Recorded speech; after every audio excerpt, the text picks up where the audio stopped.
And we are live. What up, players? Welcome to episode 199 of Player Life. It is Wednesday, the 1st of December, here in Tokyo, Japan.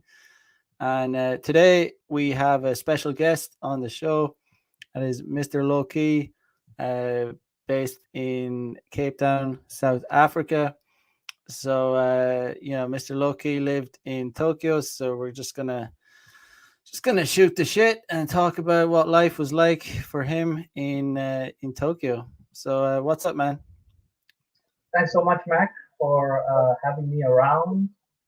And we did an episode for my channel some time back, and I really enjoyed speaking to you. I enjoyed the mentality, and I liked how you are going about YouTube very strategically. A second ago, we were talking about how you've aligned your brand really well.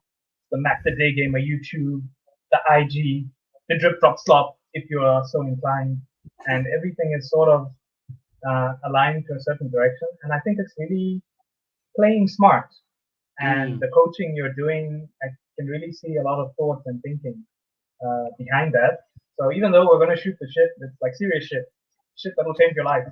That's the goal for Yeah, today's episode. yeah. Well, I guess it just makes sense, doesn't it? I was just saying before. If you spread yourself too thin, then I mean, you might not get as much traction. It's already very hard to get traction with content like this because Yeah, YouTube doesn't push content that I'm not very PC, as you know. If you've seen any, like, I speak my mind. I curse. So I mean, you might think it's strategic, but I use the same brand, Mac the Day Gamer. mm. But yeah, I could have been more strategic about it, to be honest. If I wanted to play the whole YouTube game, I would have been much more careful with my language. But you know, uh, I don't know. What's It's the a like learning curve. stereotypical? Yeah, what's the like stereotypical vlogger? They come on camera. Hey everyone, guess what? We've got a new guest today from Cape Town, South Africa. Like I like that you kept it Yeah, like. I feel like mm, if the cameras were off and I was speaking to you, this is how it would be. And there's a lot of honesty to that, and I think authenticity, which is I yeah. think something that needs to come maybe with maturity and age. But just looking back to guys, I'm going somewhere with this. It's not just rambling. Looking back to Japan, I think something that Japan can teach you a lot about is when you're there, you're going to realize who you actually are. When you're taken outside of your environment and you don't have a lot of the external influence of what, the local TV is telling you or international, what your parents, what your friends are telling you, when you are taken out that environment and put into a place where you can't, most people, when they arrive, 99% of us who arrive, Japanese is not at native Japanese level. So you don't understand a lot of the media, you don't understand a lot of the social customs, and you sort of revert back to a type of tourist gaijin guru. You have Mm. no shape or form. You're Let's start you're you're, off. you're still finding yourself. Yeah. Mm. Let's start off because we're going too deep almost. But like at Mhm. the start, let's when were you in Japan? Like first of all, like how did you what how and why and when did you go to Japan? Because you're not in Okay, Japan now, so right? No. no. Funny thing, I don't want to give away too much of myself because I work in corporate. I work for a Japanese Okay. company in Cape Town, South Okay. Africa, and it was about 2016. I signed up for a scholarship. Um, Particularly, it was like the MEXT Mombu Kagusho scholarship. So next, if anyone wants to study in Japan, hit me up on IG. Um, I'm such a nerd about about studying in Japan, but I can tell you about it. So I got a scholarship to go to Japan. That again was such a roller coaster ride. So the first time I applied for the scholarships, I almost almost got through. Didn't quite get through, and it was only the second time. And each time this application took a full year. So it was this hope and dream of getting to this sort of fantasy land in Asia. And all that mental preparation and anticipation, and I had started studying the language, but with Japanese, the learning curve of the language is probably one of the most brutal things I've seen with learning a Right. language. So if you've never been used to studying shapes and lines and trying to study it by yourself at home and stuff, you sort of need someone to put the fire under your ass and make you do it. Okay. So, And so when were you like? How long were you in Japan for? So you came in 2016, and how long were you here for? about 2 years and a month, All about right. then. But it was And like you 5 years of adventure packed into that 2 years. So every day okay? doing something. And you were based in Tokyo, right? That's it. Ikebukuro. Okay. Which part of Tokyo? Did you stay in the one place or Mostly Ikebukuro. So Ikebukuro? it's yeah, it's on Okay. Yamanote line. Yeah, Yeah, I know yeah. Ikebukuro. Yeah, yeah. It's a vibe. I like Ikebukuro, man. It's Mm. even though when I tell like Japanese people about it, they look at me like, "What's this guy on? Why is he so obsessed with Ikebukuro?" But I mean, yeah, I think yeah. it has a little bit. It has a bit of a bit of a vibe there. You know, it's a little bit dirtier, kind of like Shinjuku. There's a lot of fuzoku there. You can their Yeah, nightlife. There's a what is red dirt light. to me? Oh, yeah, Japanese dirt is not normal dirt. Japanese dirt is quite clean. I know real yeah. dirt. Oh yeah. Well, Japanese standards. Japanese, yeah.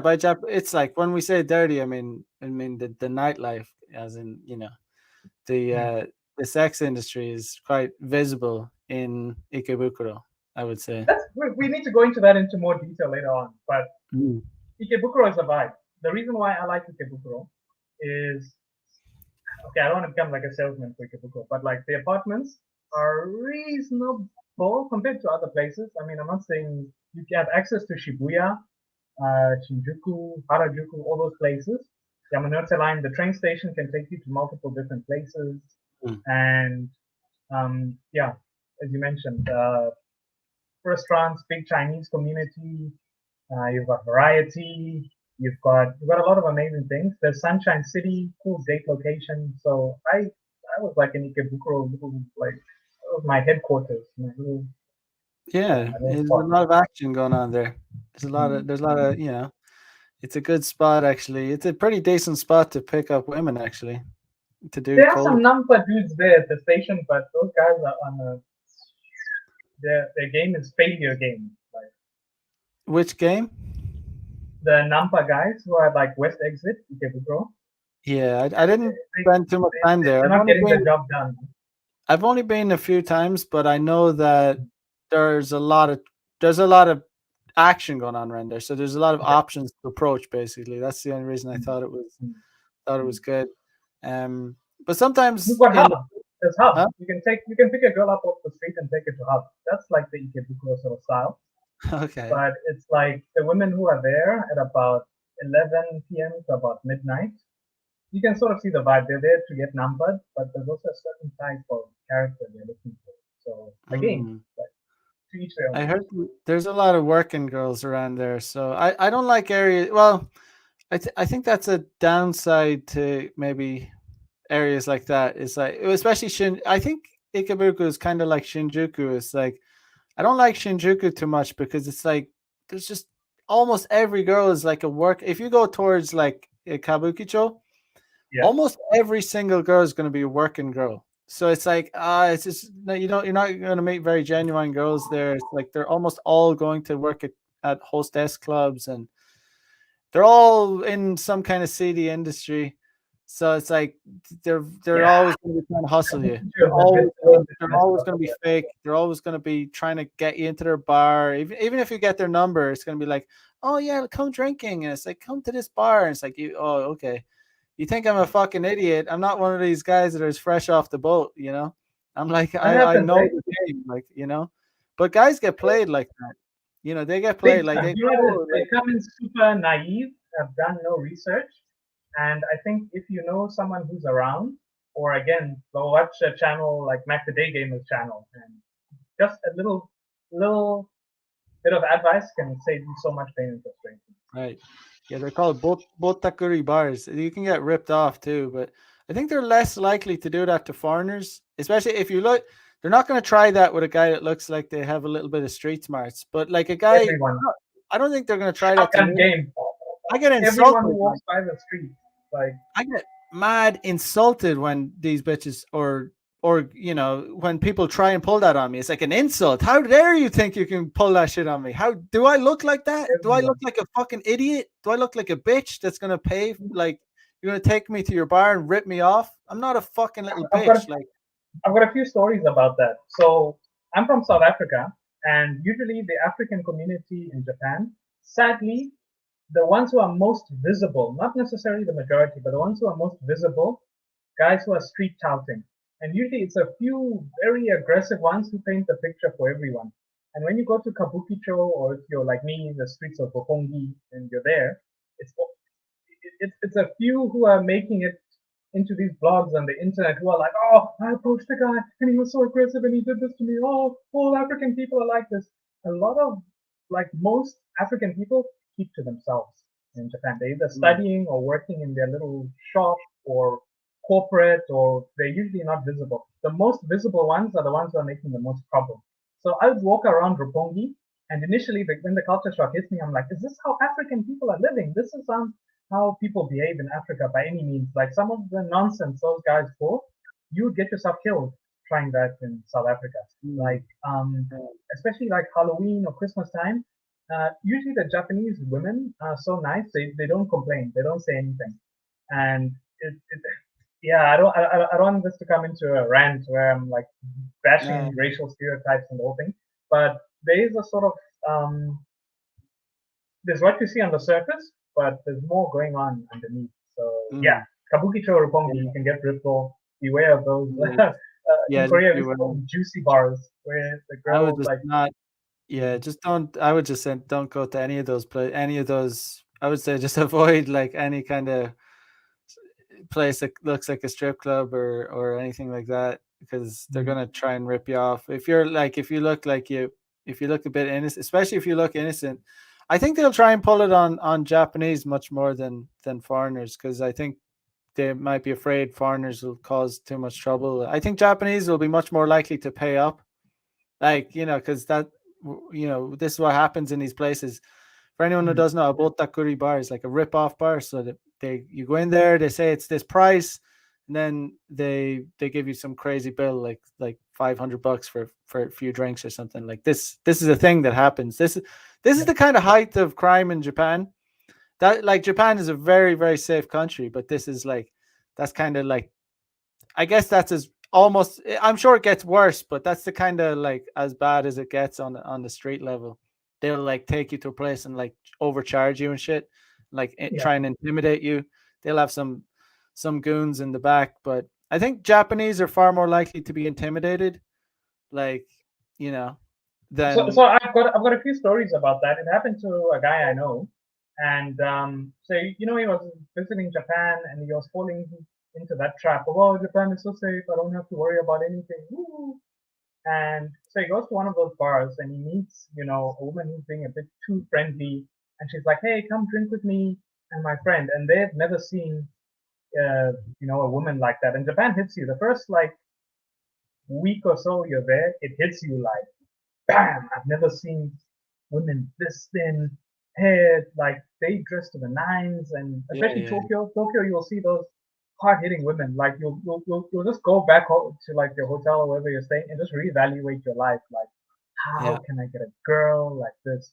That's when you're roaming around Roppongi or Kabukicho, and that's when they catch you. Like yeah, it's such a weird trap because like, oh, being super nice, she's complimenting you, and you're like, I don't get treated like this back home because I'm a foreigner, that's why she likes me. You go to one of these, as you mentioned, establishments, and there's usually a big bouncer there, but you don't see him. He only comes later when it's now time to pay the bill. And mm, then it turns out you've been paying for your drinks and her drinks, and the prices are super inflated. And ridiculous. yeah, Yeah, this one guy I know, um, when his card maxed out, or I think his card wasn't swiping, he just claimed he didn't know the pin. He forgot the pin. He said, "I'm too drunk. I don't know the pin." The bouncer actually took him to the ATM, so they went there, and I think they got like $1,000 from him. that's And I think crazy. he Yeah, threatened to go to the police, but it was like, "This is your bill. You drank at this establishment." and the drinks had been adding up. And Yeah, no, there's yeah, videos on. don't fall into that kind of trap. You can find videos on YouTube showing guys like customers that actually went to the like undercover guys, and the police Mm, apparently like there's footage of the police not doing anything. They were like, "Oh, well, you went to the bar and you have to pay it," and it's like, yeah, it's insane. But yeah, there's kind of corruption in Japan. Like there's a dark side to Japan. Japan's not, there is a dark element to Japan for sure. Um, but yeah, let I me think just it's say any this. society in the world, eh? Yeah, Sorry, please continue. yeah, no, just let me just say, like, if you come to Japan and like girls are approaching you, trust me, it's not a normal girl. Normal Japanese girls do not approach strange guys. So if a guy, like, seriously, like, I've been in Japan almost 7 years. I can count on my fucking hand how many times Yeah. girls don't. It's not. First of all, it's not in female nature to approach men, and it's Mm, certainly not in Japanese female nature to do it. Like it just unless they were really drunk. You have to be very. Listen, if a girl approaches you mm. in Japan, there's something going on. I'm telling you, it's Yeah, not that you're a hot yeah. dude. It's not that you're like, Or maybe she's a some gaijin like hunter. She wants like you to she add could her be a to guy hunter, Instagram. but I would still. Sign my this. Take a picture with me. Then she'll run away. It's like, Yeah, no, you I don't okay? even think it doesn't even happen. I mean, I've been here years. I mean, Really? you want to be careful if you think if that's happening Um, because like they're trying to rip you off. There's something going on. I don't know. um, Um, but I'm on a few random Japanese girls' Instagrams just for being that guy who was there, and I'm like, hey, took a picture. Yeah, let's do it. I mean, it So, could be in a bar, different in a bar, but I'm just saying on the mm, street in these kinds of areas, you don't, you're going to be getting hustled somehow. Like that's a fact. mm, Yeah, yeah. I guess we got into this conversation because that's why I don't like Shinjuku and stuff because you don't meet normal. There's a very high chance you're going to run into a girl that's going to be trying to hustle you for money, and that's annoying because I'm trying to get numbers mm, from girls that are like university girls that are not in the industry, not in the fucking mm. like entertainment sex industry. I'm trying to meet girls that are gonna like go on a date with me and I'm gonna fuck them after. So, But yeah, man. I guess yeah. So like, I mean, what did you worked in? What was it you did in Roppongi? Roppongi is. so yeah, a big thing that I really enjoy is I love my night photography. So we're both photographers, and actually first found your page uh, through your photography. You did a few shoots with me, Mia V, Oh yeah. and I saw the pictures and I was like, hey, this guy's based in Japan. Interesting. And so I first followed your photography page. Then when I found out you were doing a YouTube channel, I was like, oh, fantastic. And uh, as you mentioned, I wouldn't, the way I'd word it is I wouldn't say that Japan is safe, but that the police force is extremely effective. So, the benefit that I had walking around in Japan is like walk around with all my crazy camera equipment, whereas back home I wouldn't do that because you are a sitting duck Oh yeah. doing that. And my whole Street crime yeah, is low here. Absolutely, street crime is extremely low here. So that you yeah. don't got to worry about that. Anyway. Yeah. Unless you're me, like I have gotten my stuff stolen in Japan, but like I was pushing it to the limit. It was just like You're leaving it um, on like out and you're leaving it on benches and walking away or what? yeah, I was being kind of dumb. I'm not gonna lie, but hey, I'm from South Africa. I had to know. I had to know really what is the limit that this can go to. So Yeah, man. human beings are human beings wherever you are in the world. They're good Mm, people everywhere in the world. Japan, though, has a very effective police force to the point that sometimes the police just have nothing to do. So if you're kind of like me, you walk around. They love to stop foreigners, especially dudes, and just stop search. Hey, what are you doing? Are you here legally? That does happen. mm, But at the same time, you have that, but it's safe. So it's like pick your complaint. What do you want? You want absolute freedom and not be safe, or so right. you have Yeah. to go with something. So I used to Kabukicho, Roppongi, just anywhere at night. I love the neon lights and the whole like futuristic landscapes, and I'd be there. Being a Tokyo night shooter, and if you love Urban X, and again, I'm probably exposing myself, but I believe there's a statute of limitations. Rooftoping, I really love like night photography and doing that, and there's an interesting community of people who did it. Um, I checked your page. You don't follow a lot of Japanese photography networks, but I'm like all over there. So, Oh yeah, I just I just followed hot chicks just for yeah. like just for it's just well, yeah. I guess I kind of keep that. It's kind of separate, I guess. Kind of a separate brand, I guess. Like it's not even a brand. I mean, I have the photography, erotic photography page, and then I have Mac the Day Gamer. So like Mm, that, they are. I do kind of keep them different because one's just mm, for like I'm not bringing red pill into the photography part. I'm not trying to mix that up. That's like that'll cause problems. like but yeah, it's just kind of a separate thing. But yeah, mm, um, mm, mm. you know, But yeah, Japan is a lot of fun if you like introverted sort of hobbies like photography, or like you can take some amazing pictures in Japan. Amazing community, and you can collaborate with some very, very interesting people. And just their whole approach and the way they do things, it's so interesting because we're from all over the world. A, for example, a South African photographer behaves very differently to like an Irish photographer. hmm. I mean, Things we I just like slightly different. Yeah. look at the chat here. I mean, I'll let you comment on this. I mean, it's I can't comment on this. This is a not the real cause says black guys always get girls. I mean, a bit of Mm. a stereotype, isn't it? I mean, you know, I, it's I think like it's a. I love positive stereotypes. Anything that helps me, yes. Anything that hinders me, please no. But mm, at the end of the day, people are people, and my whole idea of race and racial identity is that race, in my opinion, is a social construct at the moment.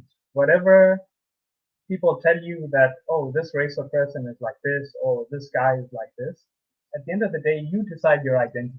And it hit me so hard when I went to Japan for the first time, because you'll meet people who are, um, you can meet somebody who's, okay, Pakistani, but he's lived in Tokyo his whole life, sounds like a Japanese person, thinks like a Japanese person, acts like a Japanese person, and I could say to them, "Oh, all Pakistanis are like this or like this," but now this person's influence has in fact affected him.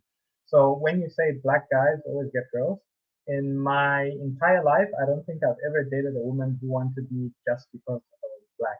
You have to have other masculine aspects and characteristics in your behavior. And it's the same thing if somebody said all the white guys in Japan get all the girls. it's bullshit. First of all, that's what You I'd need say. to have other things. Women aren't It's not indisputably true. a race. You have to have Yeah. certain characteristics. You have to be able to lead, be assertive. You need a certain amount of money. If you are just white in Japan and you're broke, have no social skills, appearance is wrong, you're not going to just get the Mm. pulling supermodels off Shibuya Crossing. You need to have even top elite Japanese guys have trouble keeping like elite Japanese women because some of the Japanese women know they're in demand.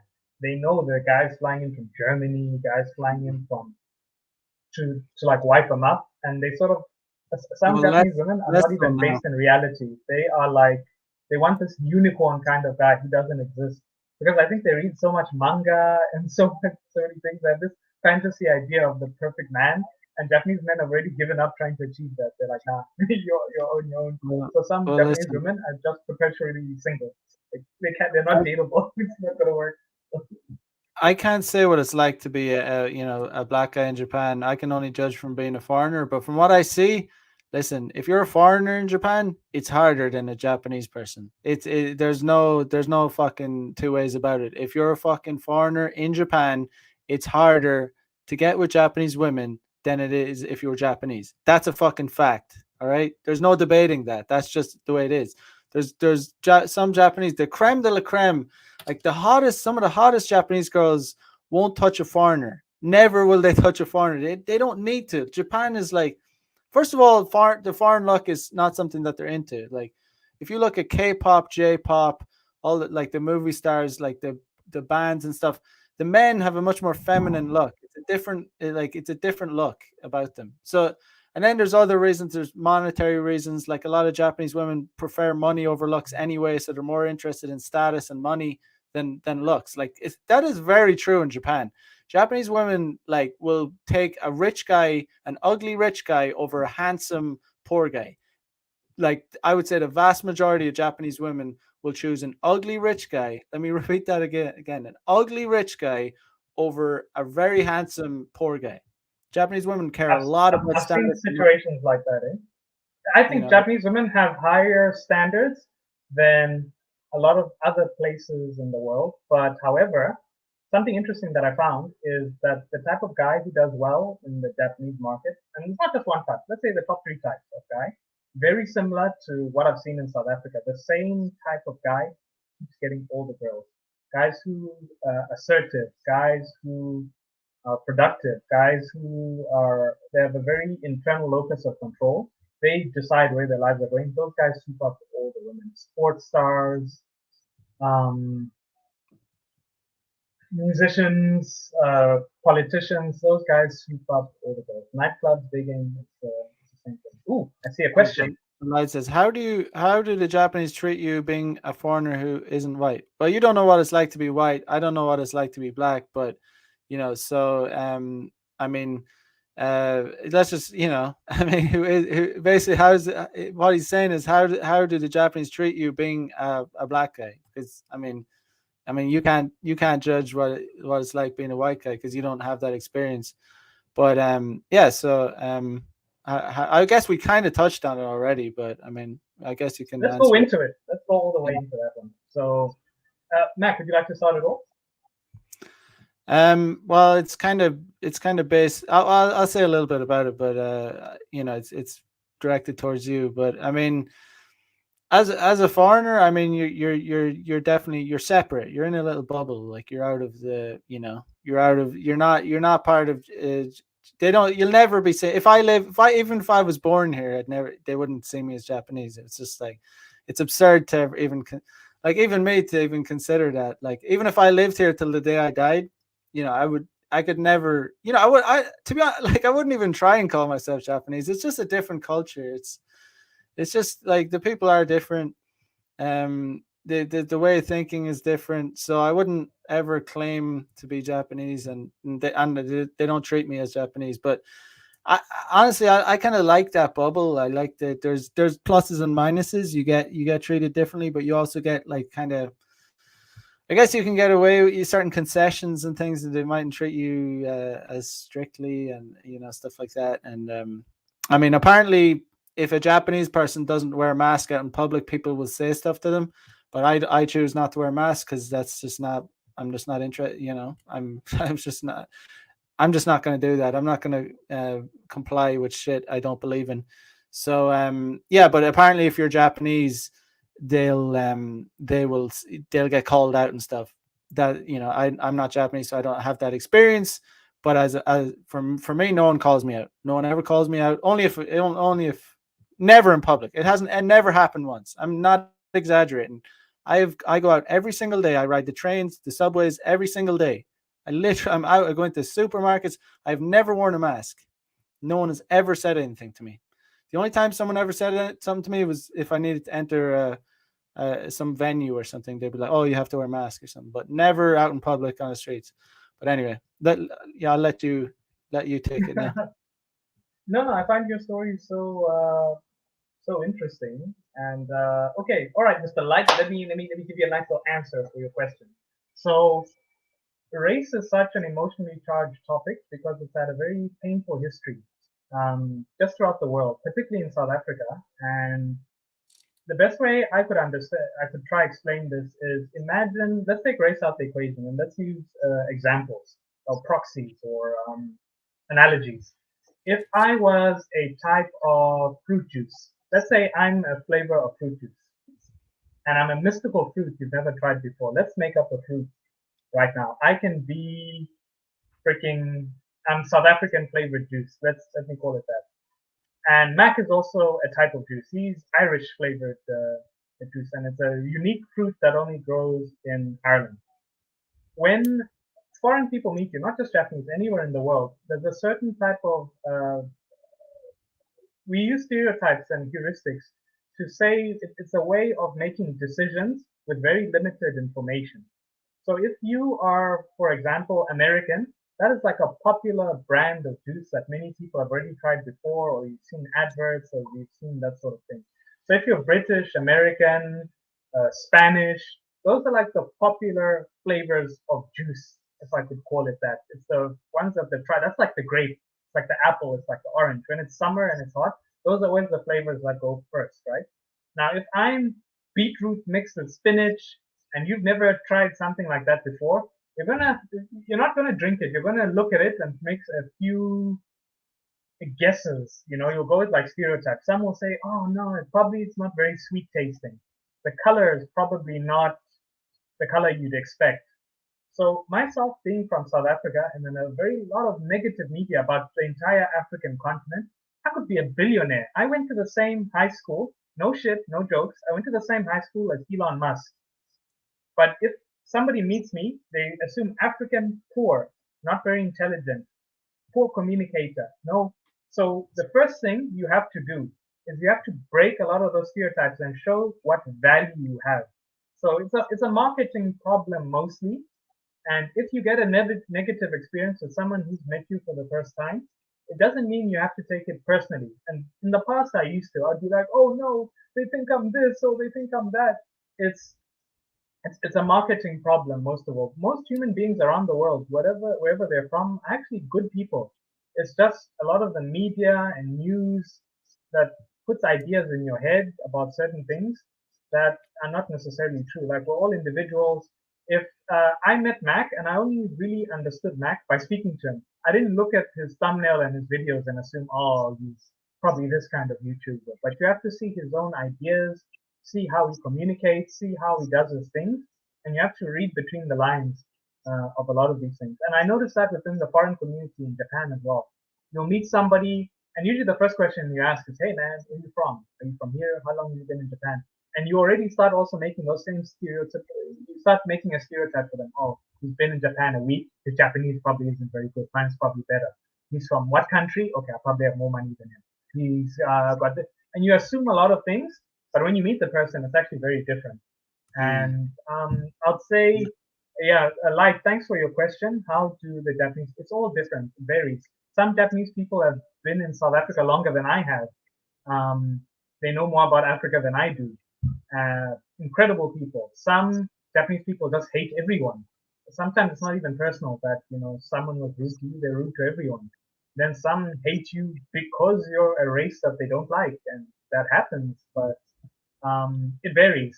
But at the end of the day, no, very few people will ever meet the real you, and you know your worth, you know your value. As long as you love yourself, other people's opinions don't matter. They Right. gave me a scholarship, so I love the Japanese. I got a scholarship to study there. Yeah, good So stuff. much Yeah, love. Me I want think Ichiban, yeah. I think I think the thing about Japan is like there's a big difference between politeness and friendliness Yeah. here. So I mean, even if they don't like you, they'll be most people will be. I'd say the vast majority of people are going to be polite to you. And maybe when you first come here, you'll mistake that for being friendly, but actually they're just following the customs and the manners of the country. Mhm.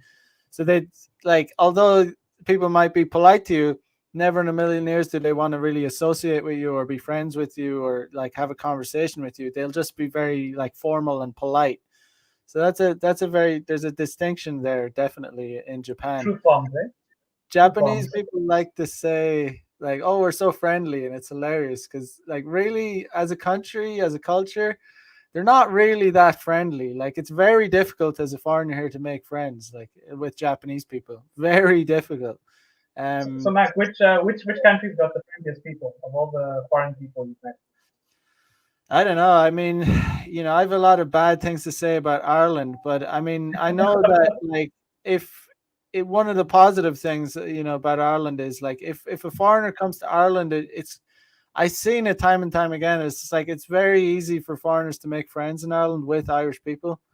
Like Irish people kind of just talk to people and like it's like you can make friends as a foreigner in Ireland. Like ask, like I obviously I don't. I'm not when I lived in Ireland, I wasn't a foreigner, but I've seen it. Like I've seen foreigners making friends and being accepted into groups, and like in Japan, it's just it doesn't seem to be that way. It's like it's very like it's Mm. very you'll be treated as being very odd. Like if like even like I've been in Japan 7 years, and like even imagine like being in a group like with of hanging out with a group of Japanese guys, it's always going to be weird. Like, not for me, but like it's just they're not going to treat you the same. It's always going to be this novel thing. It's just going to get, and it gets tiring. Like, so that's why I end up I end up having vast majority of my friends are foreign. A few Japanese, very few, and a lot of Japanese girlfriends. Let's just say, yeah, It's tough. Yeah, it's tough to yeah, connect to the Japanese Wi-Fi because you also have to follow their social norms. And when you go to a bar, oh, you guys are having apple juice? Let's all drink apple juice. Or if you take a group photo, everyone has to do the same pose. And I'm from a place where individuality and identity is almost forced. Like you have to be an individual. You being like someone else would be frowned upon. They'd be like, no, you're not original. You're copying. No, don't copy him. Be you. What do you think? Not all of us were meant to be thinkers. Some of us were meant to just blend in and do that. So I think Japan taught me just how to accept that some of us need to be loud, some of us need to be quiet, some of us need to be in between, and it's a beautiful thing. Like, mm, right. Um, yeah. So just the light says, can we get the Instagram of Mr. Loki photographer page?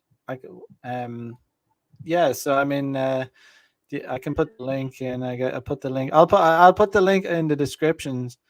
Actually, I'll put the link in excellent. the or what is it again? Actually, I'll type in the chat and I'll put the link in the description Church, again. church graphics. Thank you, Mr. Light. I'm shooting myself in the foot because I'm always so hard to find, and it's so hard to find all the different projects that I've worked on. But Good. I'm gonna get my shit together. I'm gonna put everything in a central place. Pitch And, graphics. like, Yeah, and I'll that's it. put the links in the description after. Um, Yeah. yeah, Tap in if you want to collaborate, talk shit. I'm all about it. yeah, yeah. So let's just see. We'll call it the beer bug. How is South Africa dealing with the beer bug rules compared to a place like Japan? I mean, you haven't been Mm. in Japan since this whole beer bug started, right?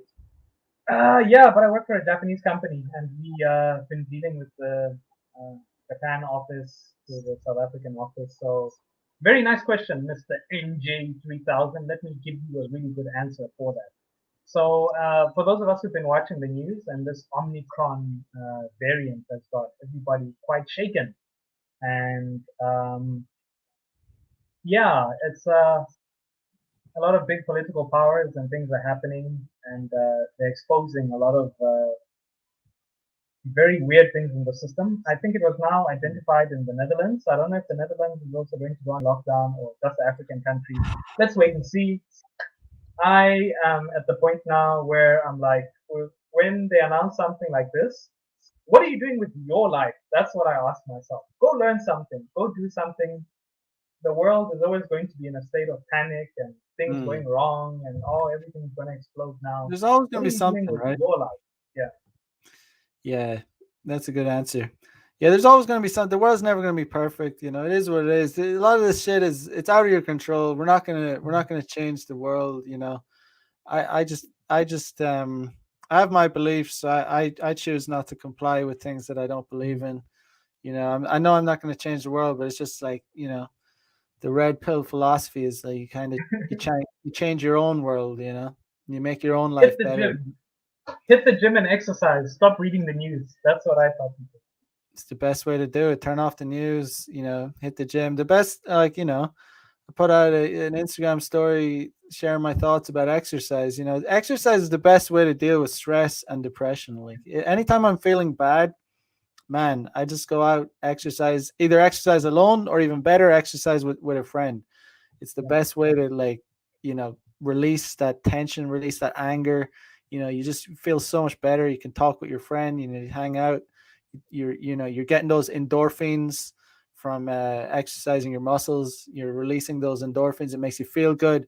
That's why like really exercise is something that like you should look forward to. Like if you're like out of shape and you're like you look like shit, if you feel like shit, it makes sense that you should exercise because like it's literally a chemical reaction that happens when you exercise.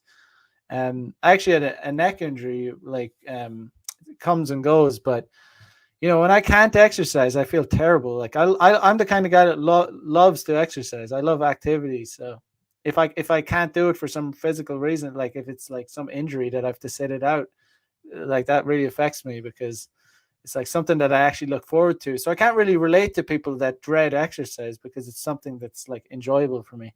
And you have to see it like that, right? Big time, eh? Yeah, I checked out your Instagram story with that workout. I really liked the nice movements you were doing on the bar, and I like how you broke down the movements into just small things you can work on, and which eventually will turn into bigger things. And I think it really shows your mind and the way you structure yourself and the way you go about things, how you broke down what little aspects to improve on that make the pull up bigger, and very, very, very nice stuff. I like the content you're doing, Mac. It's very nice. Appreciate it. Appreciate it. So what kind of how do you keep fit? What do you do for exercise? So, particularly with this time of the lockdown, with gyms closing, I had to switch up things quite a bit. So I didn't have access to free weights, which used to be my thing.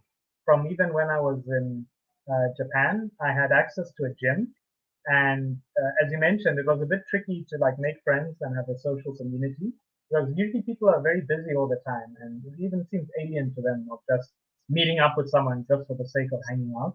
So I was in that gym, iron plates, banging everything, people next to me with garbage form, doing alien things, and I'm there just going crazy, getting my deadlift on, and it plays with your mind though, because in South Africa it's easy to keep size, but Japan is hard to keep size on because you're walking around so much, you're eating smaller portions, lower calories. So in Japan, I was getting really really skinny, and I like being a big guy, you know. So Japan, I used to do a lot of free weights, and now transition. I've been doing a lot more cardio. I watch a lot of Greg Doucette stuff on YouTube, and he really changed my perspective on what's the most important muscle to train, and just your heart and your cardiovascular health seems to be the way to go. Right. And I recently got a bicycle with Shimano parts, and that thing is such a machine. Like when I ride my bike, it's like a lot of the BS of the world and um, anything you're dealing with. It's just forget about it and just ride. And Cape Town has got some really incredible nature. And we've got mountains, we've got oceans and seas and woods and all that madness. So I'm really loving riding my bike. And it's a lot easier on the joints as well. I tried like skipping, boxing, but the wear and tear on the joints is a bit much. With Right. cycling, you can really push yourself to new limits. Mm. So, and I think I'm looking leaner. You know, there was that Dunning Kruger effect. You know, Right. when they mention you think you're better than you actually are. Guys sometimes think that no, I'm a very high level fitness athlete. Yeah. Cycling really humbled me and let me know that when I think I was by the side of the road just panting for air, and I'm like, this is garbage, this is nonsense. How can Yeah. people do Tour de France and stuff? So, So I'm liking that, and the ladies are liking it too. I've got a bit more right. Right. stamina. So Tell me a bit about yeah, your stats. Like actually, like how old are you? Like how tall are you? What do you weigh right now? I'm a lot shorter than you. I'm a Yeah. shorty, but Okay. it's all good. I'm 5'7", but that doesn't really matter because in South Africa, I think the average height is like 5'5" or 5'6". So I'm like a tall short person. No, I'm a short person with tall person energy. So Okay. And you can call it how that. old are you? 33. Yeah, you're looking. You don't look it. We're the same age, so um, Mm. yeah. It's that Sometimes, it's that Japanese diet and green tea. It makes you look and feel young. So well, sometimes I always I get asked that a question a lot because I'm obviously doing a lot of day games, so a lot of girls are asking me like, "How old are you?" I always ask them, "How old do you think I am?" Before, but just I want to gauge like there's reasons for doing that, but it can range from 25 to 40, like so it's kind of a wide range, but they're not very good at telling my age because first Japanese guys tend not to have usually 90 I'd say it's not. It's a safe bet to say about 99% of Japanese guys are clean shaven. Like it's Hmm. very rare Yep. that Japanese guys have any facial hair. And if they do, they shave it. So, um, yeah, it's just Social norms, eh? yeah. So that's another thing. Like it's like a lot, yeah, just the kind of man that they view as being handsome is different. Like I already touched on that, but it's just this idea that oh, you're a foreigner, I get it a lot of I get the stereotype a lot. And it's annoying. I'm used to it now, but it's fucking annoying. It's like oh, you're white, you get all the girls come to you, and it's easier for you, and it's no, it's not. Like there's a small percentage we already touched on Gaijin hunters. For anyone who doesn't know, Gaijin means foreigner, hunter means obviously hunter. Look, girls that Hmm. like foreign guys, all right? And this is a quite a small percentage of actual Japanese girls, Those They, are the ones we don't want anyway. So it's like, a lot of the time they're not the kind you want. It's yeah, harsh to say, but the cold hard truth is a lot of time the girls that are called Gaijin hunters have been kind of rejected for some reason that they don't fit the stereotypical beauty of a Japanese girl. They're a bit thicker, they have their faces a little bit off, or Japanese guys like very, very feminine, very stick like, very high thin, standards. very extremely And they have to feminine. behave. They also have to behave a certain way, act a certain way. Right. Like to get disqualified from Japanese So society is a lot easier. Other actually, societies, you can sort of just keep going, but and Japan, you have to meet the standard or get out. so a cold hard truth that I learned is actually that a lot of these Gaijin hunters, the only reason they like foreigners is a lot of the time is because they were forced into that, like to search because they would not get chosen by Japanese guys, and it's But like but but here's but here's the mind blowing thing. A lot of the weeaboos love Japanese culture for the same reason. They can't cut it in their own culture, so Japan is this fantasy of oh, I'll just get an amazing Japanese woman who will love me for all my shortcomings. I live with my mother. I don't have a job, no life ambition, and I was like that. I was also wondering why am I so into Japan, and I realized it was the shortcomings in my own life that also made Asia this sort of fantasy land. But when you go there, you'll get a dose of reality. A lot of Japanese women are very, very similar to the women in your own country. Things that Japanese women have told me are very similar to what South African women tell me. uh, Things that they like about me, same things. Things that they don't like about me, the same things Japanese women didn't like about Eli me. Ooh, says, how different are girls? Well, you kind of hit on this right there. ooh. So this is why Eli says, how different are girls from South Africa to Japanese girls? More similar than different. I just gotta take a piss, but I'll let you answer this Okay, one okay. without. Let me take over this one, and I'll take a nice long time to answer. So thanks, Eli. Let me really go in detail. So okay, I'll start with South African girls. You're getting more booty, definitely more titties. You like titties. You're also getting, I would say, a bit more variety, if I can say that. You're getting so the location that Cape Town is in historically has had many uh, different nations who kind of passed through, stopped, and kind of never went back home. So you've got a lot of Malaysians, you've got a lot of different African countries, different European ethnicities, different Indian ethnicities. The largest Indian population outside of India is in South Africa. Um, and you're getting just a lot of diversity, all shapes and sizes, accents, dialects, and the whole sort of thing. Generally westernized, English speaking. We also speak a form of very old Dutch, multiple African languages, and so that's what you get in South Africa. In Japan, even though we say Japan is 99% ethnically Japanese, it's a mixture of different Asian uh, different Asian ethnicities, if I could call it that. You've got Imperial Japanese, you've got your Okinawans, you've got your Ainu people as you go further up, you've got Koreans, you've got Chinese. Generally thinner, titties are less common, but there are those few like standout well titty Japanese women. You will find them. You find them by surprise, like oh wow, I can't believe. Ooh. they are here. I think 1 in 10 Japanese girls has got a respectable booty, whereas in South Africa, I think it's 7 out of 10 girls have Wow, got like that sounds. a I respectable gotta booty. visit then, because Then I'm a booty then you've guy. got like the three like elite who've got like Super Saiyan booty. They've gone Super Saiyan level 3, just over nine Damn, thousand booty. I'd say South Africa is like booty country. damn, Very man, I gotta very very go. big on booty. Um, Yeah, Japan is big on, I'll say, Japan, you're getting hair, you're getting thin. Like, if you like thin aesthetics, some Japanese women have just reached perfection with that, where like you're not beating it. And I'll say cuteness. If it comes down to cuteness, and if you've never experienced cuteness, it's very hard to understand what is cuteness. Japanese women have gotten to a point of like they've just reached epic levels of like cuteness, where you're like, I didn't yeah. know this was a thing I could enjoy. But As if you've ever been to like a maid cafe, Mac, have you ever been to like a maid cafe? I went once just for the novelty of it. Like, just I'm Okay, not really not in. I'm not in. That's not my type. Like, that's not my gotta try that. it just once. Huh? Yeah, no, I just Gotta wanted. I try just it went just for the once. novel Yeah. for the novelty reason. Like those, that cute look is not my type. I mean, if you see my Instagram, you'll kind of know what kind of girls I'm into. I like a little.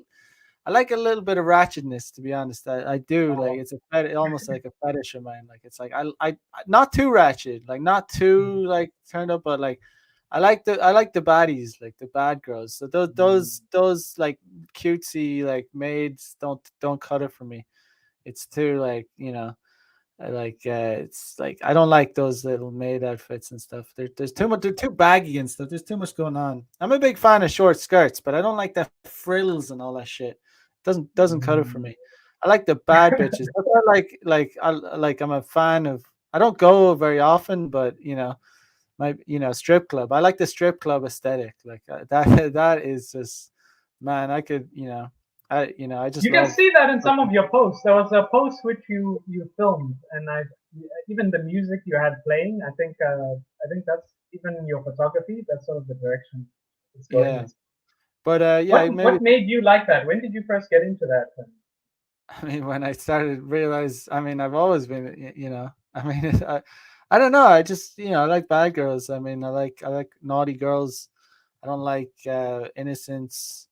Um, yeah, I mean, it's kind of a In in, in, the in Madonna. Ireland, was that the same sort of like aesthetic that you like? I guess it has been for a while. Yeah. I guess it's kind of the Madonna horror complex because I wouldn't necessarily want to Mm. date. I wouldn't want to date a girl like that. Obviously, it would be. But in terms of purely sexual kind of desire, I like that. I'm not gonna Bad. lie. Like, I think because we're like the same age, there was a time when very certain songs were in the Billboard top 40, and there was just a certain type of sexuality that they kind of everyone had to like. And I think, as you mentioned, Madonna, Kylie Minogue. I think there was a point where she had a song out. I forgot. I think "I'm Spinning Around." That was the name of the song, and that had, for its time, that was quite a provocative video. It wasn't like WAP. This was like the WAP of this day, if I can call it that. And she had little disco shorts, and she Oh, was lying Kylie on her Minogue. back. I know. Yeah, spinning Yeah, around. Yeah, yeah. Of course, I remember yeah, that. Jesus and there was Christ. a camera Holy shit. like just looking at her, and she was just Oh, staring at it, and she's in these little disco shorts, and I was like, I was young, I was like 12 or something, and I was watching TV with my grandfather, and I felt so embarrassed by watching that. Like, I don't know what that is, but I want some of that. I don't know what it is, and man. that stuff affected me later on in my life, where I'd go to nightclubs and I'd be looking for that. I'd be like, nah, I need Kylie Minogue spinning around. Where is that? And it's I swear it's like the media that they're putting into your head. For now, I'm just becoming a Mm. conspiracy nut. But I No, think but a lot it of is. things you like later on, it happened in your childhood. I like There is. this because of this. Yeah, there is such a there's so much hypocrisy in the media and in the whole in the way uh, that they've said men and women are equal and we're all the same, and it's like it's so objectively incorrect. It's like men and women are absolutely completely different in terms of our sexual objectives, and like it's we just men and women operate differently. We just operate on a completely different in a completely different way. Women are looking for the best man that they can get. They're looking for the best option. Like that's their objective. Um, Men are just basically looking to spread the seed. We, of course, we want to get with hot women too, the highest quality women we can get. But objectively, we will settle for a lot less. A lot of guys, like the vast majority of guys, will settle if they have to. Like they're, a Just trying hole to to get the go. job done. I think women too, but the job we're trying to do is different. A man's job can get done in a few minutes. A woman's job is like she needs to lock down resources. So But the we all thing suffice, but in different ways. the thing that bugs me about Western society is that, like, we're told that men and women are equal, but the double standards are just insane. Like, it's just insane. Like, it's like you're not acknowledging reality and like biology and the reality that when men see a scantily clad woman, it's extremely distracting. It's like seeing, I don't know how else to describe it, but it's like seeing something. It's like seeing an object that you want, like you want it, and obviously you have to control yourself. But it you still think you're still, nonetheless, it's still something that catches your eye and something that you deeply desire. Like it's an object that you want, and people freak. Oh, you're getting objects. Oh, like, people freak out. People, social justice warriors. Yes, it's literally like an object that you want. Like it's a human, but it's not an object. But it's a human that you want.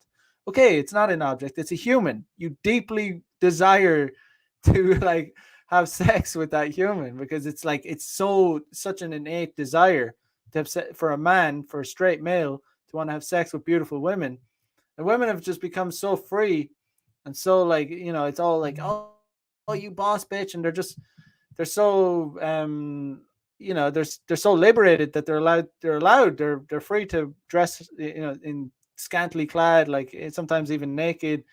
It's like, but they don't understand what the effect that has on men. So actually, I have a deep, like, I completely understand the Islamic culture in a way, like why they cover up their women, because it's so distracting. It's such a like it creates such a tension. Like even if I'm just on the train sometimes on a Friday night and it's like 9 p.m. and there's girls going to the club or whatever, and they're wearing like mini skirts and they're wearing like 7-inch high heels, and it's like it's almost depressing. Like it's like, oh my god, you just ruined What my am I day. doing with my life? It's Oh just like, no, I didn't having need to to go do that. over again. Or sometimes like in Japan, like you're trying to go about your business, like it's like 9 a.m. or something, and you see this girl and she's wearing something outrageously sexy, and it's like, oh, for fuck's sake, I'm just trying to go to I work have to here. go make money now. Gotta make money. Yeah, but it's just the hypocrisy, and it's, oh, men and women are equal and all that shit. And if a woman gets naked in public, oh, she's liberated, she's a boss bitch, you go girl. If a man gets naked, oh, he's a fucking criminal, he's a fucking sex offender. So all these double standards, like, it's just like, okay, which is it? Like, what is it? It's just in a way, it's like psychological warfare what they're doing. Like, it's like saying that we're equal, because we're not the same, and it's like demoralizing to say that we are. And ultimately, I think it's worth, like, the biggest losers out of all this equality it's actually is women. It is actually women that are the biggest losers, because they suffer, and they because they're told that they're equal to men, and then they end up like wasting their 20s, wasting their youth, wasting their beauty, ending up with some shitty job, you know working for some shitty office job that they don't like. They miss the baby boat. They miss the option to get married. They end up lonely, single forever. And that once that ship sails, once their eggs dry up, that's gone forever. Like that's gone. Like, you'll never deliver a baby, and it's such a, like, it's something that men can't really understand. But it's like I said, it's women are the biggest losers out of all this. A bit of a rant there, but Excellent. No, interesting that you mentioned psychological warfare and just yeah, there's a lot going on in the world, and everyone trust nothing. Find your way, find your raison d'etre, find your ikigai, find your way of living your life, mm, and it's an interesting time, I think, for the world. yeah. So Well, who you knows? know, Who knows what will be in the future? I'm just a guy that's accepting. I kind of just accept it. Like, it's okay. It's like one of my favorite, like, phrases. The one of the way I deal with this madness, the world we're living in. is like Aaron Clary is a content creator. I like his stuff, but he says enjoy the decline, and that's kind of what I'm doing. Like that's like, enjoy the decline. Things are never going to be the way they used to be. It's different. We've opened a can of worms. It's not like it's not going to go back. So that's why I'm like, enjoy the decline. Live like I choose to live the player lifestyle. That's the way I go for it. I want to enjoy the liberated society that it is. Ultimately, I think promiscuity and women being. I might sound like an insane hypocrite, but I'm just being honest. Like ultimately, I think like being like a promiscuous society, a polygamous society it's actually bad for society. I do think it is bad, but I also acknowledge that there's no way where I'm going to change it. Like so, as a man, my objective, like my innate base level desire is to sleep with a lot of women. So I'm kind of just leaning into that. I'm just going to lean into it. Although I do acknowledge that it's actually kind of bad for society because it's like promiscuity and like it's like fuck it. I'm just leaning into it. It's the way it's going. It's not gonna change unless there's a complete collapse in society. Now, but now here's the thing. So you touched on a couple of points, but I'll try see what I can add. So in South Africa, my particular tribe I'm from, I'm Zulus, and a big part of being Zulu is polygamy is a okay. But the main thing though is you have to take care of the women you're with, and that society's always kind of worked like that. And it's there were some guys who were like, nah, I'll do the monogamous thing. Cool. Some guys were like, I'm not getting married at all. Cool. Some guys were like, I want 5 to 10 wives. If you have the resources and you have the time and they're all in agreement, they sort of had to because they needed a big, tough, powerful guy for protection, life direction, and they'll all help each other, manage the families. So society, I feel, but again, my controversial opinion. I hope my boss is not watching if she watches red pill content, but it's Okay. that I feel if you are responsible with things and not playing in a shady way, but acting with integrity and authenticity, do you at the Mm, end of the day. And I feel life sort of finds a way for things to work out. But I feel if you can add a lot more to a female companion's life than just a good night, then you get so much more from women. Like you get mm, the supportive role, and you know how men always want to work for money. When you treat a woman right, she'll be your employee for free. Like she's just like, no, come to mm. me. I love this That's guy. true. If whatever you want done, she'll be there, keeping you mentally sane. And a lot of That is true. another reason why I like your channel as well is a lot of the BS guys deal with in their lives. It's all interconnected to a lot of the ways they interact with dating, the way they search for jobs, the way they design their life. And when you try fix one thing, much like how you were doing pull-ups uh, in your Instagram stories, you have to incrementally fix multiple things in your life and then start fixing big things and big directions in the way you're doing things. And you'll find a lot of the BS you're dealing with in your life actually doesn't even have to be there. And yeah, I'm just trying to make a Mm. point. Sum That's all everything all cool. together. Oh yeah, I also had to say, I really liked the episode you did with Riley Suave. Like, Mm. wow, that was a good episode. Like, his whole sort of way of traveling through different places, learning this, learning that, and doing things. It really was. He had such an interesting perspective. I almost had to ask you, how did you two meet and become friends?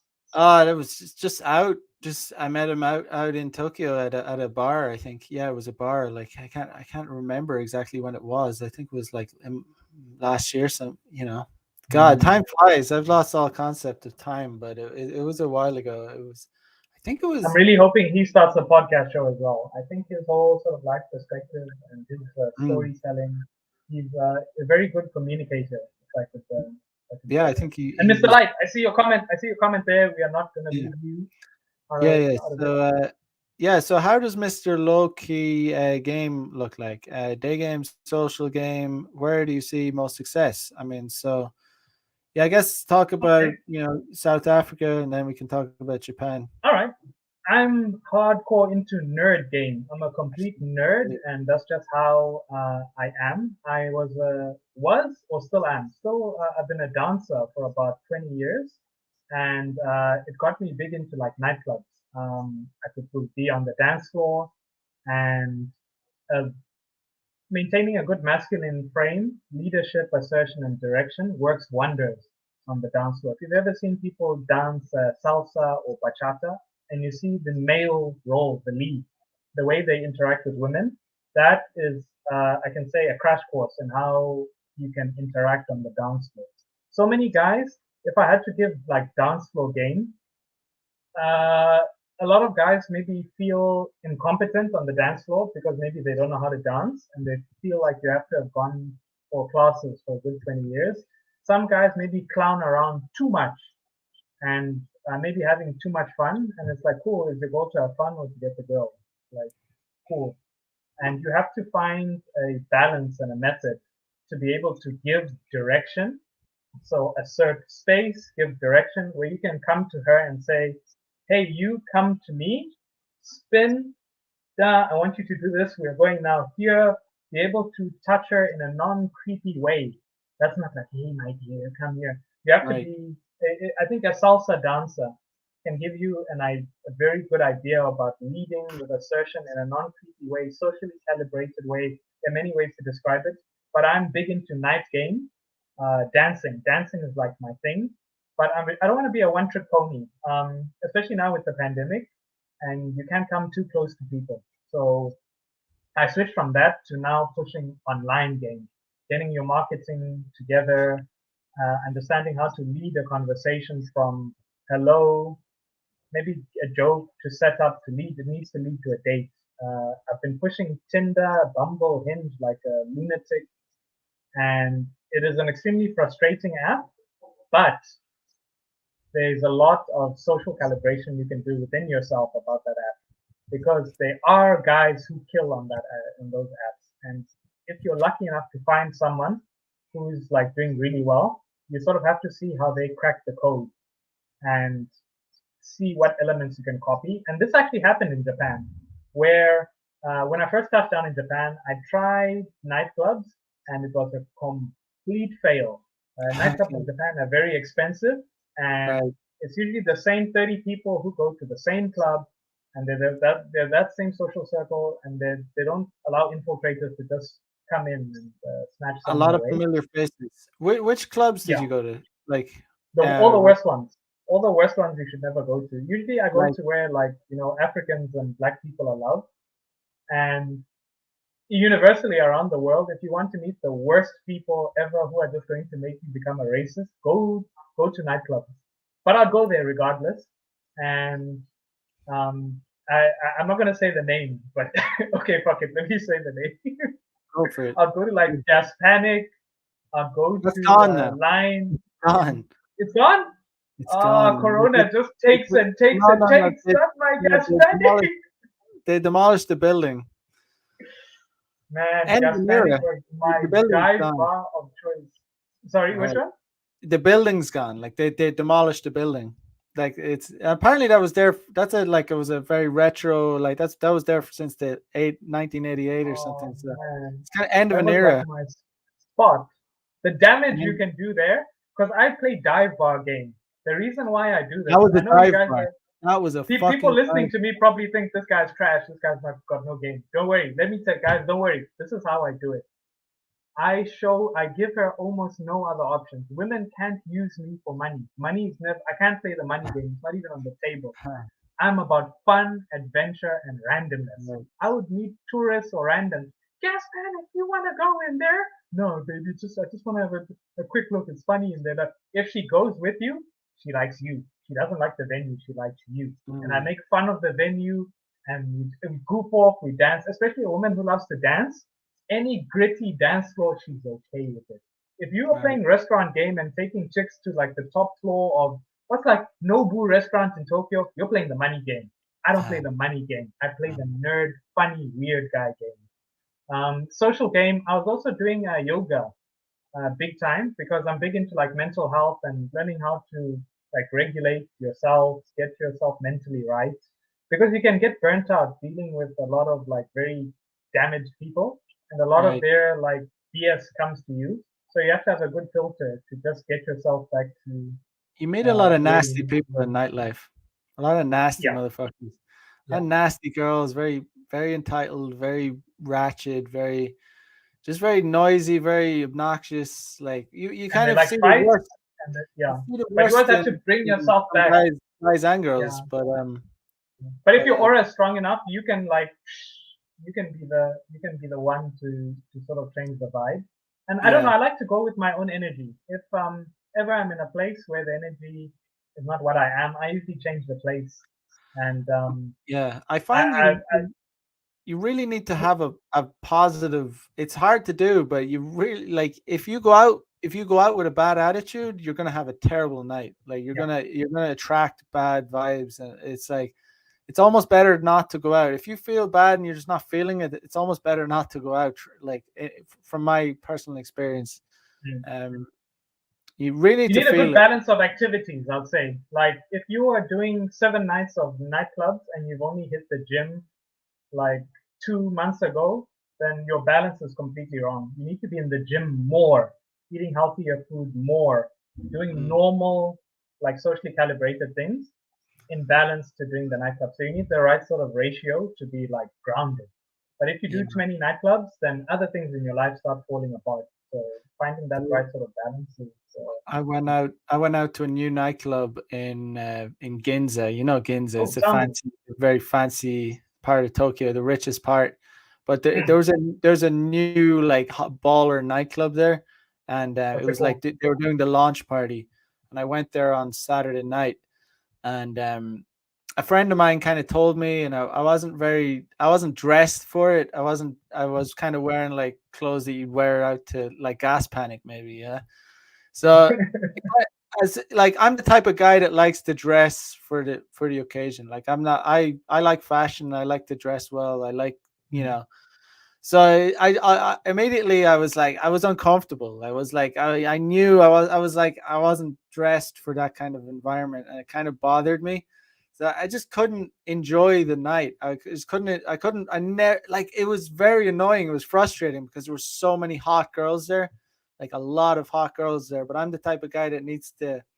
I enjoy fashion. I like to dress well, mm. and but I was dressed well. I always dress well, but it was like the kind of fashion that didn't suit the environment. It was just like very What baller was the nightclub. place called? It's a brand new place. It's called Raise, Raise, and it's like Okay, I'm it's gonna look it up. Hope they've got a good yeah. photographer. There was just like incredibly hot girls there. Like it was packed with hot girls, but my friend was killing it with game, but I just had this bad energy that was like Yeah, not making me feel very. I knew I shouldn't have really been there, and it was like I just it was just like I was aware. Like he'd roll up to girls and like almost every single girl would like at least communicate with and talk to him, yeah. but my game was just off that night because I wasn't feeling it. I kind of didn't want to be there. Like if I'm honest, I didn't really want to be there. I didn't. That's the funny thing. I wanted to be there because of the hot girls, but I didn't really feel comfortable there because I wasn't dressed well. And I like that's I tell guys that you have to be dressed well. You have to like your fashion has to be on point. Like that's a part of it. You have to feel good about yourself. But it was just like kind of a catch 22. Kind of wanted to be. I was on the fence, kind of Yeah. like go or not to go. But I went, and it was probably not a good idea just because I knew it. But are you the same? Do you find like you kind of have to have a good aura, especially for night game. I, I, I, You have to bring fun to girls. You can't be coming I up to them with a fucking yeah. like this bad energy because they don't want any I see part of what you're that. saying. Yeah, They don't want that. They're there for a good time. Like they don't want any kind of bad energy around them. Like, and if yeah. you're rolling up to Um, girls with this like fucking bad energy, they're not, they're gonna know it. They can sense that. Chicks can really feel that. it's true. How you've mentioned aligning things to make things easier for yourself. Then you're like cycling downhill. if you if you do go out badly dressed with the wrong frame of mind, you're cycling uphill. There's more work you're going to have to do. Not that it's impossible, but you're pretty much working harder. Not impossible, but as you said, if you align things correctly, you've got the right crowd, you're dressed with an effective outfit, you've got the right sort of vibe. It's I've been in both situations. I've had nights where literally it almost feels effortless to pull, and I still don't pull. But you're like, why? Everything's aligned correctly. I'm still not pulling. And there've been at nights where the situation looks impossible, and you still manage to make the smash happen. Where there was one night I was out, and I was wearing gray sweatpants, and because I'd just seen a meme about gray sweatpants, and I'm like, black guy in gray sweatpants. I'm gonna go to the most ratchet hip hop club I can find and just act like a fool. And my goal was to fail. However, though, I people were just in on the joke, and like it's there are a lot of factors and elements that play into it. But I think, as you said, rather make things easier for yourself. But if you've got the right energy and aura, you can make anything happen wherever. Yeah, man, you definitely need the right aura. Like if you roll up, if you rock up the girls and you're kind of having the a bad vibe around you, um, yeah, they're just going to be less likely to communicate with you. Are you They're already affected by music? Do you think the music affects you? yeah. I mean, of course, I want to be in a place with good music. I don't like a place with like shitty music that I Mm. don't like. I don't like those basic nightclubs that play like shitty pop music. I like techno. I like good hip hop. I don't like fucking like these like normie clubs. Most clubs are normie, and to be honest, like nightlife and bars. That's normie shit. Like my whole brand is like day game. Like that's like this is Mm. the red pill of fucking game. This is the best way. This is like day game is just like king of fucking like getting women. Like there's no better Oh, way. Like there are if you're famous or if you're like a Day game famous is just like king of oh shit fucking like getting double women. Like yeah double stream there, sorry. um what was I saying? Yeah, like only if you're famous or you're a famous DJ or you're a fashion model and you use a dating app, sure, that's probably going to be better than day game, right? But the percentage of guys that are like that is like less than 1%. Like seriously, like it's less than 1%. Like it's not the 99.5% of guys that are famous, guys that are famous DJs and shit. That's a tiny percent of guys that are models, yeah, same thing. and Like they still make so game though. You can be a model. I've met guys who are model quality looks. They might get the swipe, but they'll shoot yourself in the foot. Either they'll say something that'll be completely off-putting to the girl, and she'll be like, "He's handsome, but I just can't. He's nice, but women disqualify easily." And that's also something I've learned that you can sometimes have it can literally just be on the tip of your tongue and you still fail. You're just at the edge of the door. You're just about to smash, and you'll say something or do something, and she'll just be like, "Nah, this guy is not." Done. yeah, man. The light says, "Hey Mac, do you know the episode number of Riley or what the title name is?" I don't even remember. What was it called? I don't. Suave. I think with Suave, Riley Suave. Yeah, I mean that's his name, Um, but I don't think I used that in the title. I don't. oh, I think fellow players. Fellow player in We'll find Tokyo. it. Yeah, it was a good Um, episode, eh? Like, check it out. Like, I like that fellow. episode. I felt I inspired. think it's called Fellow Player.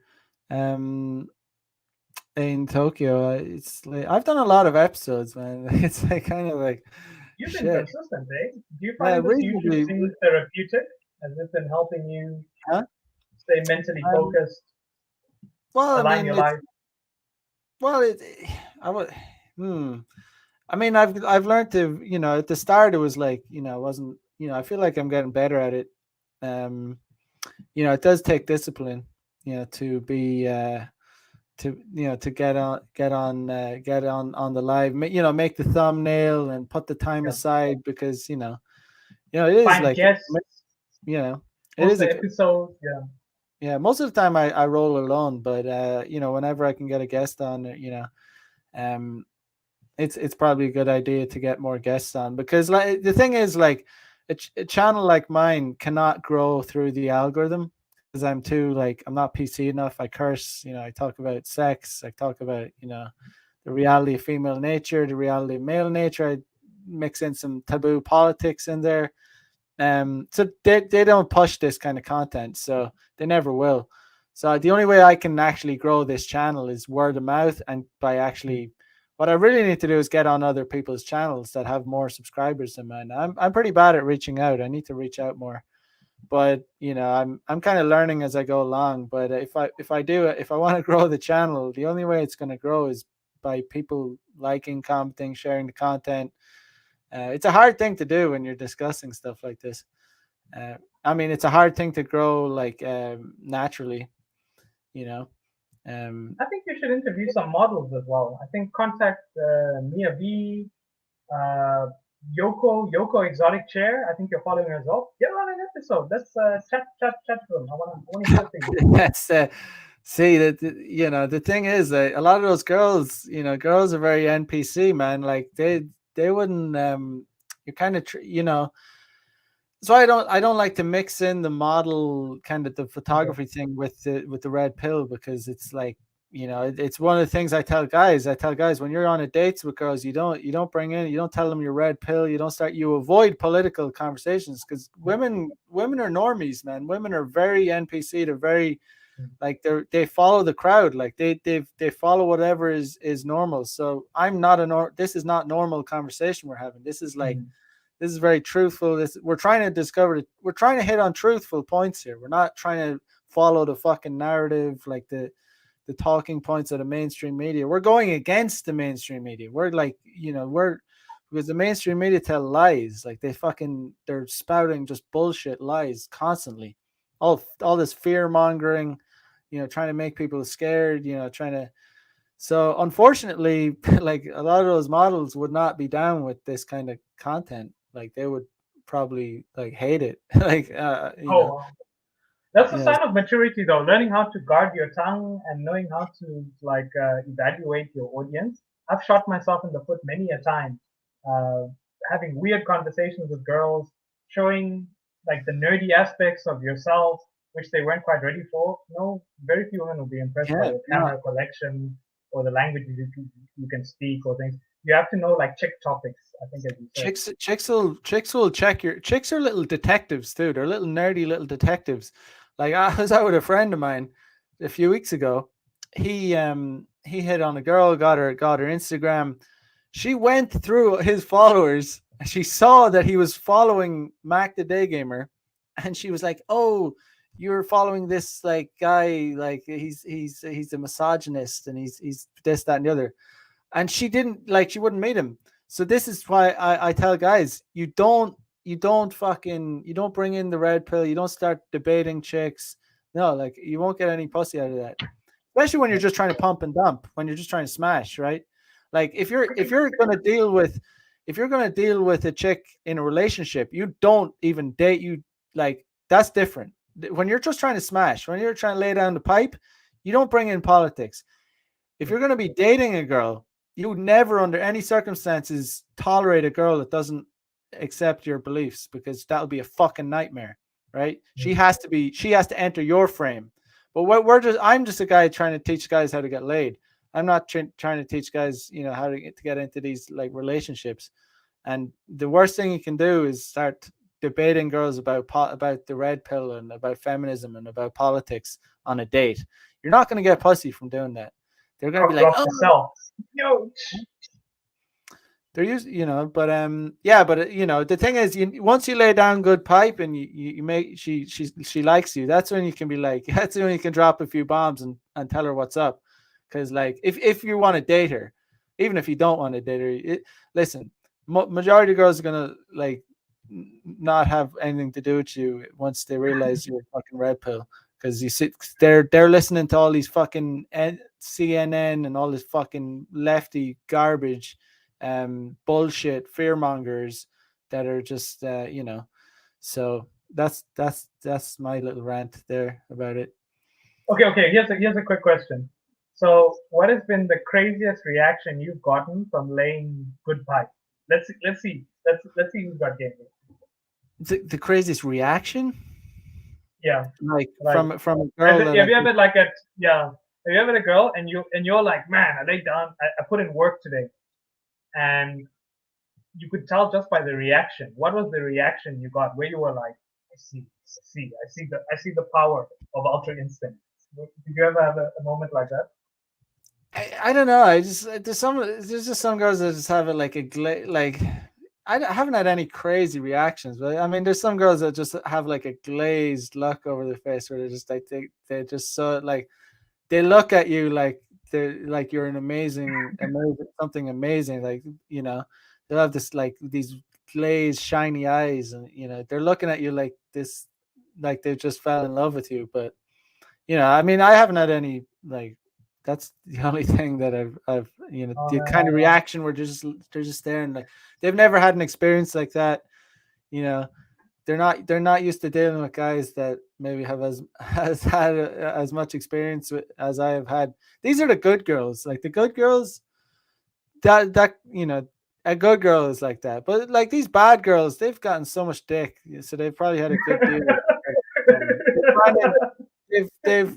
They've come across good sex probably a few times before, but it's the now that's girls when you have to separate yourself from other men. You have to say, I'm like no other. yeah, yeah. But I'm just a realist. I'm here for the red pills. I'm aware of the reality. Like, um, I'm pretty damn good at sex, but I like to think so. I'm very objective. I mean, I never ask a girl like, "Oh, did you come?" Oh, because you fucking know. You should know. I don't need to ask. I know when a girl didn't come. I know when a girl did come. I don't. I've been with a lot of women, and I'm not trying to like blow my own trumpet. I just have. So I have a good understanding of when a girl didn't come and did come. I don't need to ask. It's a very weak position to come up and say, "Oh, did you have a good time? Or did you have sex?" You should fucking know if they had a good time or not. Make a Like, reaction. Make it happen. That's it. That's a fall you know, on your side.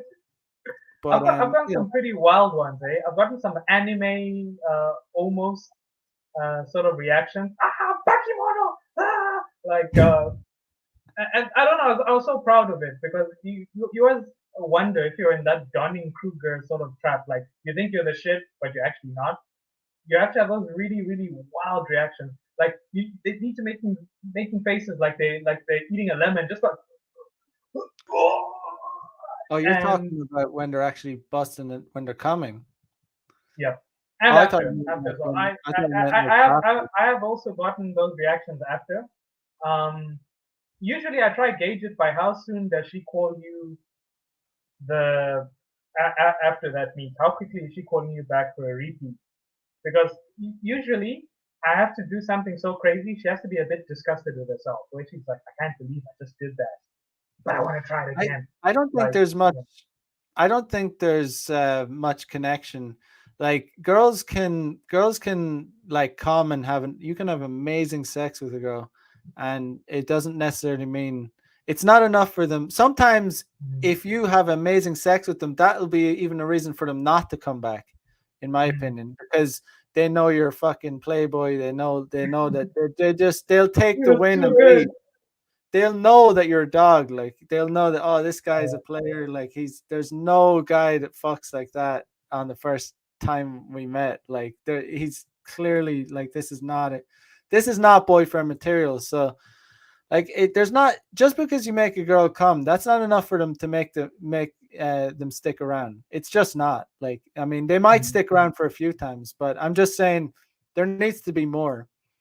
yeah. Like they need to see potential in you. It depends on the girl too. Some naughty girls that come around just for the sex, and that'll be that. But the girls that there's also girls out there that you can have like mind blowing sex with them. They have an amazing time, but they won't be regulars. They won't come around.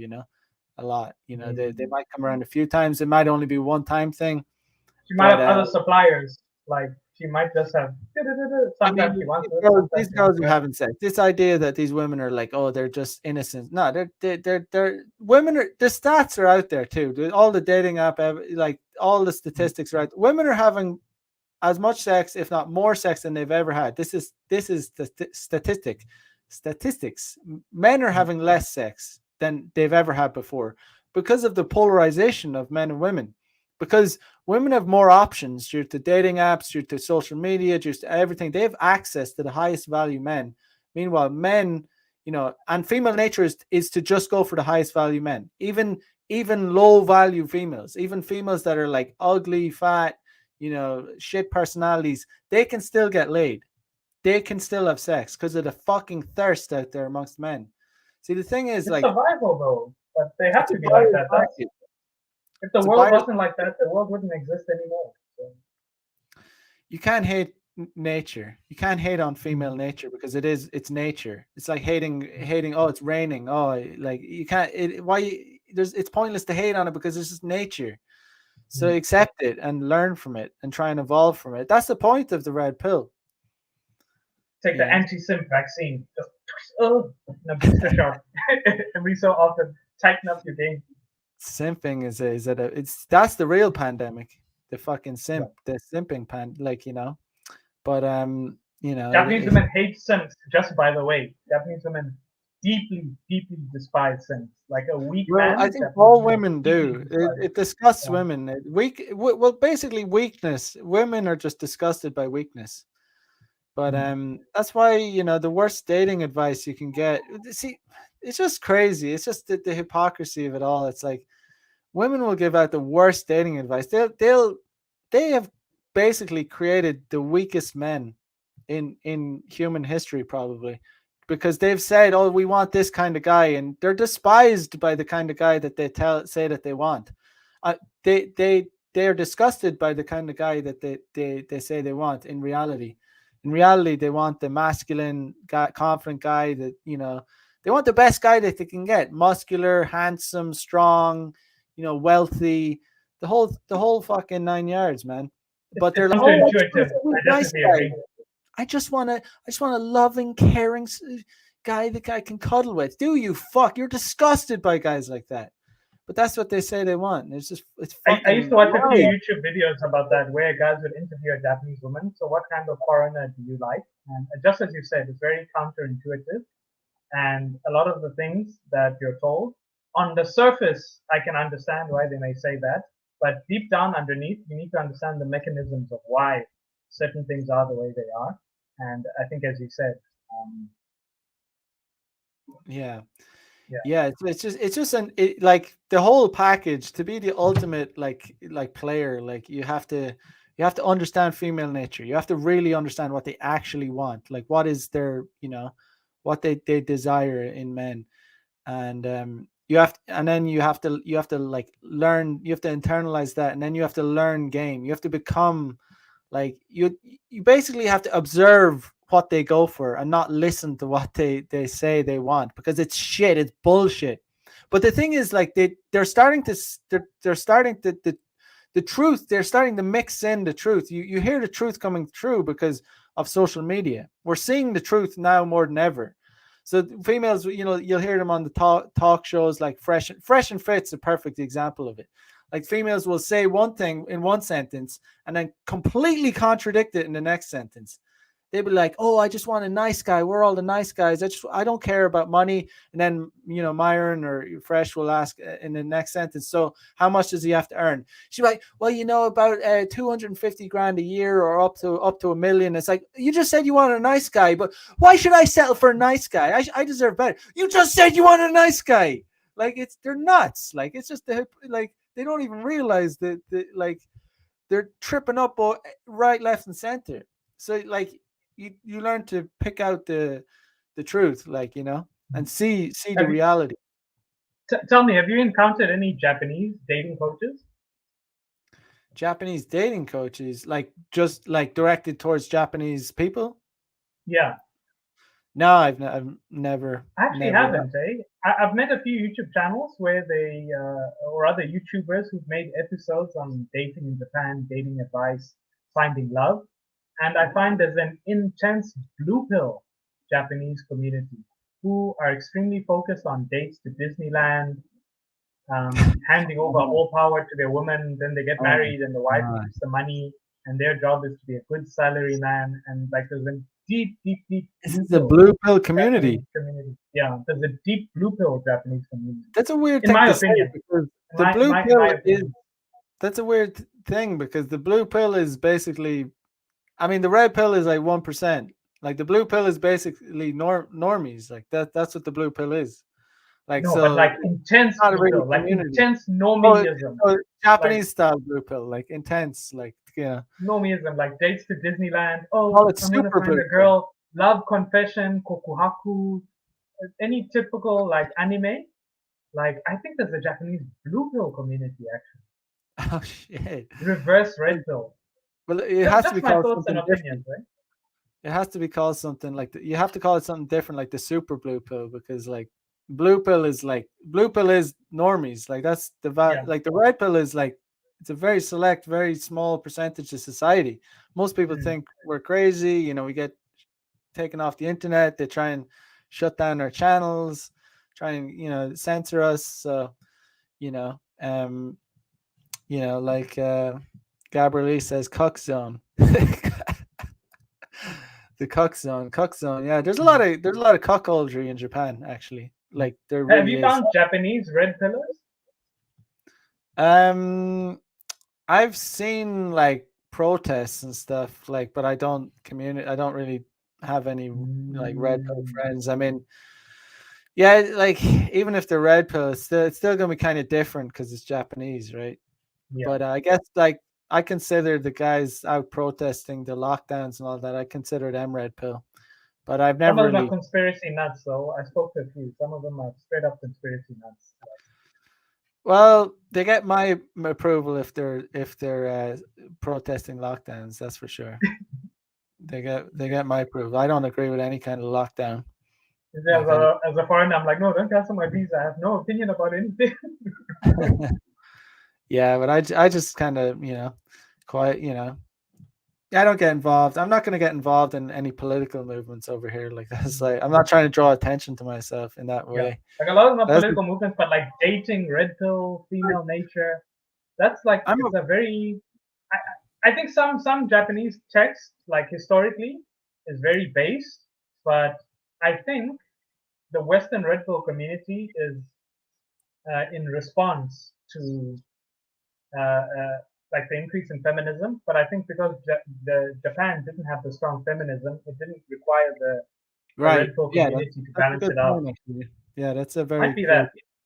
That's a very good point. Like, I mean, the entitlement of Western women is at such critical levels, and it's so damaging to relationships between healthy relationships between men and women that's why there's quite a strong there's quite a Mm, strong red pill community because it's so like there's such tension in society between the mm. sexes, and it's like it's so like even when I meet Western women in Japan, like just like out and about, like just if I meet a Western woman, there's just a bad like as soon as I hey, what's up, like a lot of the time if it's in a bar or anywhere, even on the street, there's a lot of the time, 9 out of 10 times, there's a nastiness, there's a very It's like hard they think shell. the worst of you, and They think like they when you think tell them oh what you do, they'll talk they, smack about you.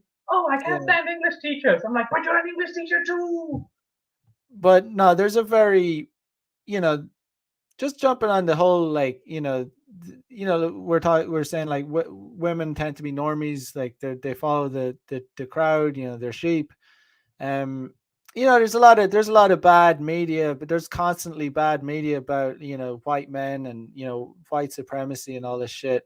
It's like very uncool to be white, like so there's this even from like I always say like the biggest enemy of white men is actually white women, especially in Western societies. They're very like you know but I just tend to get this like nastiness just right off the bat. Like not even when I'm bringing bad, I'm not, I could be out in a good mood, bringing good energy, just trying to like socialize, and I'll run into like Western women, and they just don't, they're just not very nice. Like they're They've been kind of caught like up in the oh, narrative. That's all over. Mm. and I think it's just because they hate me because they know that I'm a they know that I'm a straight guy in Japan, probably banging all these hot Japanese girls, and they Over hate 6 that. feet tall, not They obese. hate it. They I know. hate you too. You're making life hard for me. If Mac could leave, I could have more Oni-chans for myself. So But I too am. the thing is, it's not like it's this idea. Oh, it's just you just like it's that stereotype that oh you're a white guy that you're just gonna get laid. Like it's just gonna come to you. Like I know, like it's not gonna come to you. Like you need game. Like you absolutely need game. Like if I didn't ever approach women or try and get their numbers and try and make dates, I would literally never have gotten laid in Japan. Like it would never have came to me. And I know guys and other white guys that like literally never get sex because they've no game. Like they're some of them just they're gunning for a relationship because their game is so bad. Like they're just they want something reliable because it's just so difficult for them to get sex. Um, yeah, and you'd be, it's just there's just so much stereotypes, so much bullshit, and it's like I'm just sick of it to be honest. It's just not true. Um, you know, but No, I I hear can you. only judge from being a white guy. But how It like feels like that though. Like you'd hear people saying, "Ah, if only I was rich, it would fix all my problems." Then you get a bit more money, and you have a different set of problems.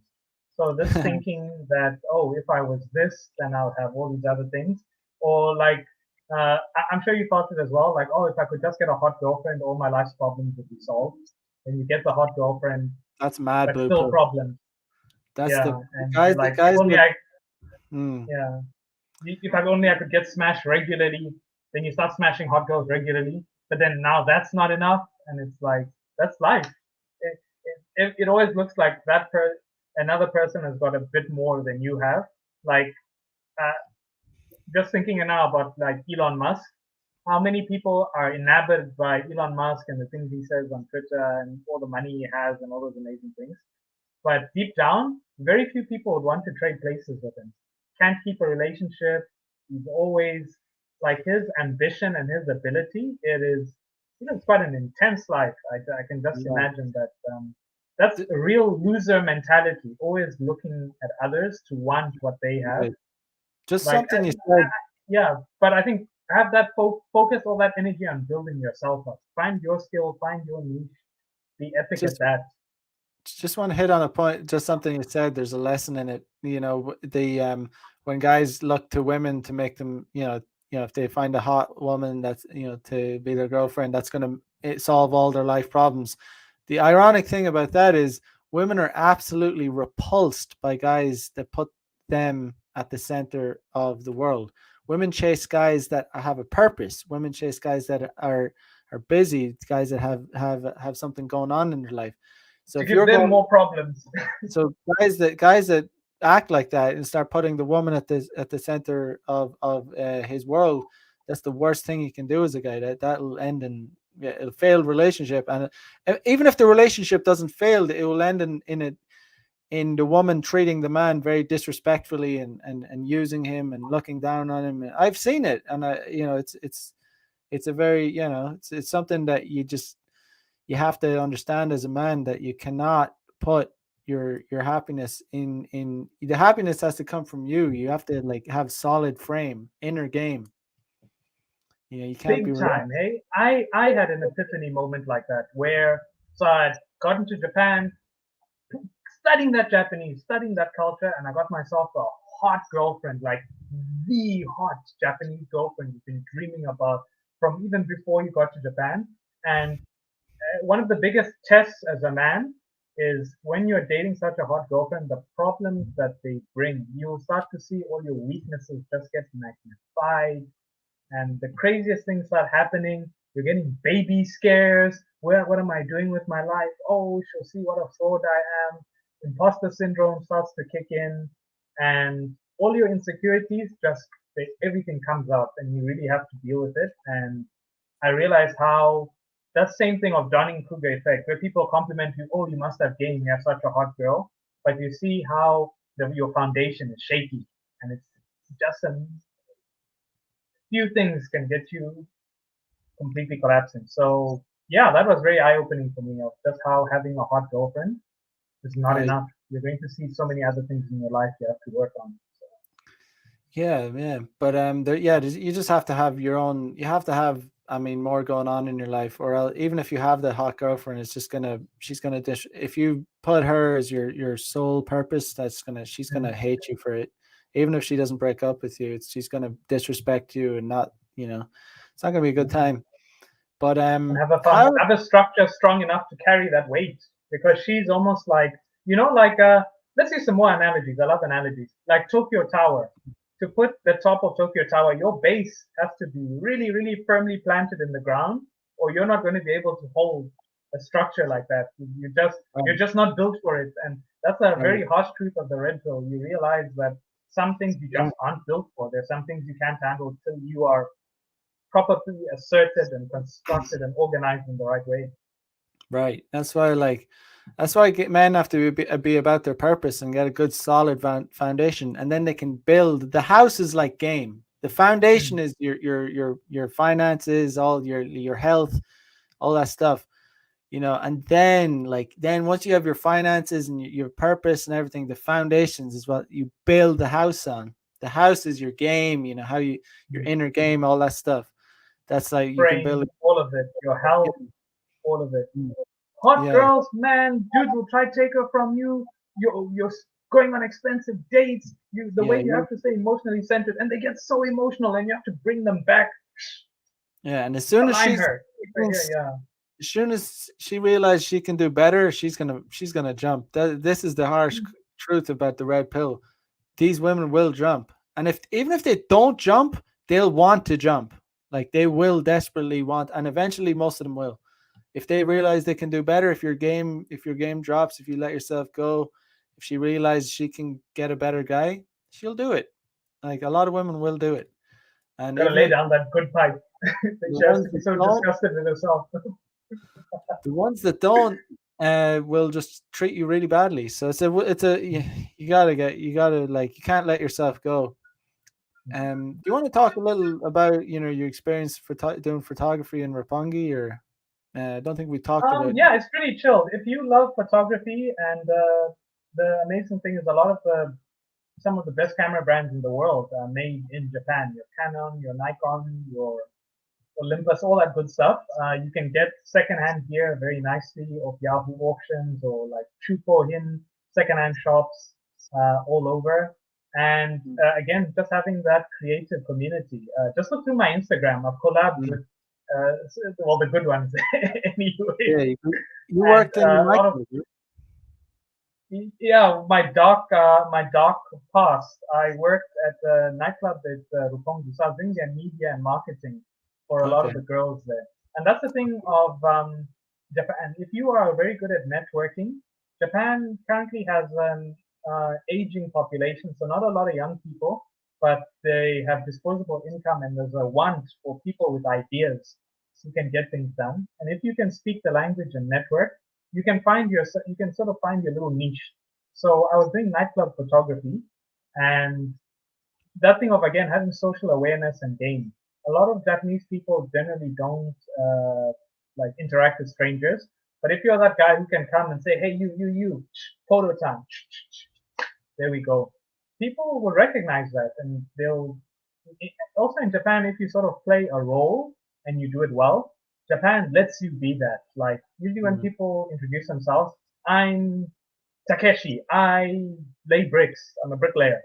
Say, okay, Takeshi, I need some bricks. Go here, and then you're a bricklayer. In South Africa, you're kind of a jack of all trades, but in Japan, it's like you can really be, I am so and so, this is what I do. I'm a chef. Oh, you're a chef? Cool. Come cook for me. Come do this. So I sort of was wearing the photographer hat, and I was really going forward with the photography. yeah. So that was another cool thing. Video and photography. Famous YouTubers come by, and that also tied into the networking of they want to make videos, but they don't know Japan so well. They just know Shibuya Crossing and maybe Mount Fuji. But if you're the one who knows the places, then you're like, hey, come make a video with me. And at that time, Logan Paul had the whole Suicide Forest debacle. Mm, So I was on Airbnb experiences, and one of the main things I said is avoid having a situation like that. Hire me to take you around Japan. And different Instagram influencers and YouTubers used to contact me like, "Oh my gosh, I don't want to disrespect the culture." I'm like, "Don't worry, I got you. I'll teach you how to say konnichiwa and all these things come." And you'd actually meet people that were just visiting Tokyo for a week, didn't know a word of Japanese, didn't know that you don't put chopsticks in rice. So I'll just take them around and do that, and I'll do their photos for them. I'll take them to that's popular photo spots, and that was my niche. that's interesting, like, because you know it's like it's not been like that for a for since 2020. Like there's no Oh, tourists here. There's none. wow. There's none. You can't be a tourist in Japan now. And for the since Yeah, 20. just getting into the So, country, 10-day quarantine at the airport, and they're so not giving out tourist things visas. are very different here, man. Things are very different. All the foreigners here are living here. Like any Oh, foreigners you see in Japan now, they're all either they're residents, like they have a residency card. Like they're not tourists. They're not traveling in for 2 weeks. They're not coming here for a oh. week. They can't get in. Has that So helped your game though? Because now foreigners are now more rare. I don't So think that was I don't notice any difference. I think no, if I'm honest, like this whole beer bug, this bullshit, it's definitely it's made it harder. It hasn't, I've still been doing it. Trust me, I've been having a lot of success, but it's made it harder. It's absolutely made it harder. Of course it has. These because girls are normies. They say because I don't wear the mask. I don't comply. So that and I don't care. that was a myth, eh? That was such a myth I used to believe back in the day that oh no, the foreigner market is flooded. That's why things aren't easy for us. And it's like no, your game is just shit. Shit game makes excuses that oh Right. no, if only No, we no. were here in The whole Showa period 1980s, we're foreigners, we're rare. Women used to just come to us in the streets. And now I really think that was total BS. You need solid, good game. No especially in excuses. Japan. There's countries where everyone is the same race. How does the Japanese guy operate? 90% of the market is Japanese. If you've got whack game, it's whack. Fix up the game. No, no, no. If you're one of these guys, you're one of these idiots, these fucking Mhm. idiots that think, oh, you're in Japan, you're a white guy, or you're foreign, you're a black guy in Japan, it's easy for you. Come over here and like if the fucking country ever opens, come out and try game. You'll see that it's In not fucking blackface, easy. in blackface, You know? do game in blackface. See, see the struggle. Oh man. Yeah, but like, it's a myth. Like it's not you really need to put in the numbers. It's a like you really need to like the thing about doing game here, especially day game, you need a thick skin and I have that in droves right now because I don't, but you develop it over doing thousands of approaches, but no, you get there's a high rate of rejection. Like there's girls will just like it's amazing. It's a skill. Like you'll go up to a girl and you say, "Hey, what's up?" and she'll just be looking around like she'll look through you. Like she won't even flinch. She won't even acknowledge your existence. This is a Japanese girl's way of like just Survival. not having anything to do with you. Um, and I just let it bounce on then, but bounce on to the next one, and then you'll find a girl that'll be like, "Hey," and you'll talk to her, and you'll get her number, or you can go for an immediate date, take her for coffee, take her home after, bang her, have the best sex. You might see her again, you might not. Okay, I can say this about Japanese women. The older Japanese women look incredible. Like that's another thing. Like is there are options. There are options in Japan. It's a smaller country. A lot of people are closer together. You can find a woman in her 40s or 50s who is looking just Oh, I mean, continue, play on. I prefer. Well, I mean, yeah. Compare when you compare it to foreign women. Certainly, Japanese women age very well, but certainly I'm all about the college students here, the daigakse. There's I nothing just beats eat, man. nothing I'm beats from Africa. I that. just eat. That's what So, I just yeah, eat. I don't I've think been I there. just I'm a savage too. I've been there and done all that, all the milfs and all that. But I right just now, gotta just get my the job done. you got to get it done. You got to get it done at the end of the day. Single mothers, oldies, slightly chubby ones. Bring them all. I eat them all. It's fine. Milf hunting, milf hunting. Yeah, no, I mean it's a novelty, but the reality is, the older you get, the less appealing a milf becomes. I love Like, that name. I need to change. I need to make a channel. Low key, the MILF Hunter.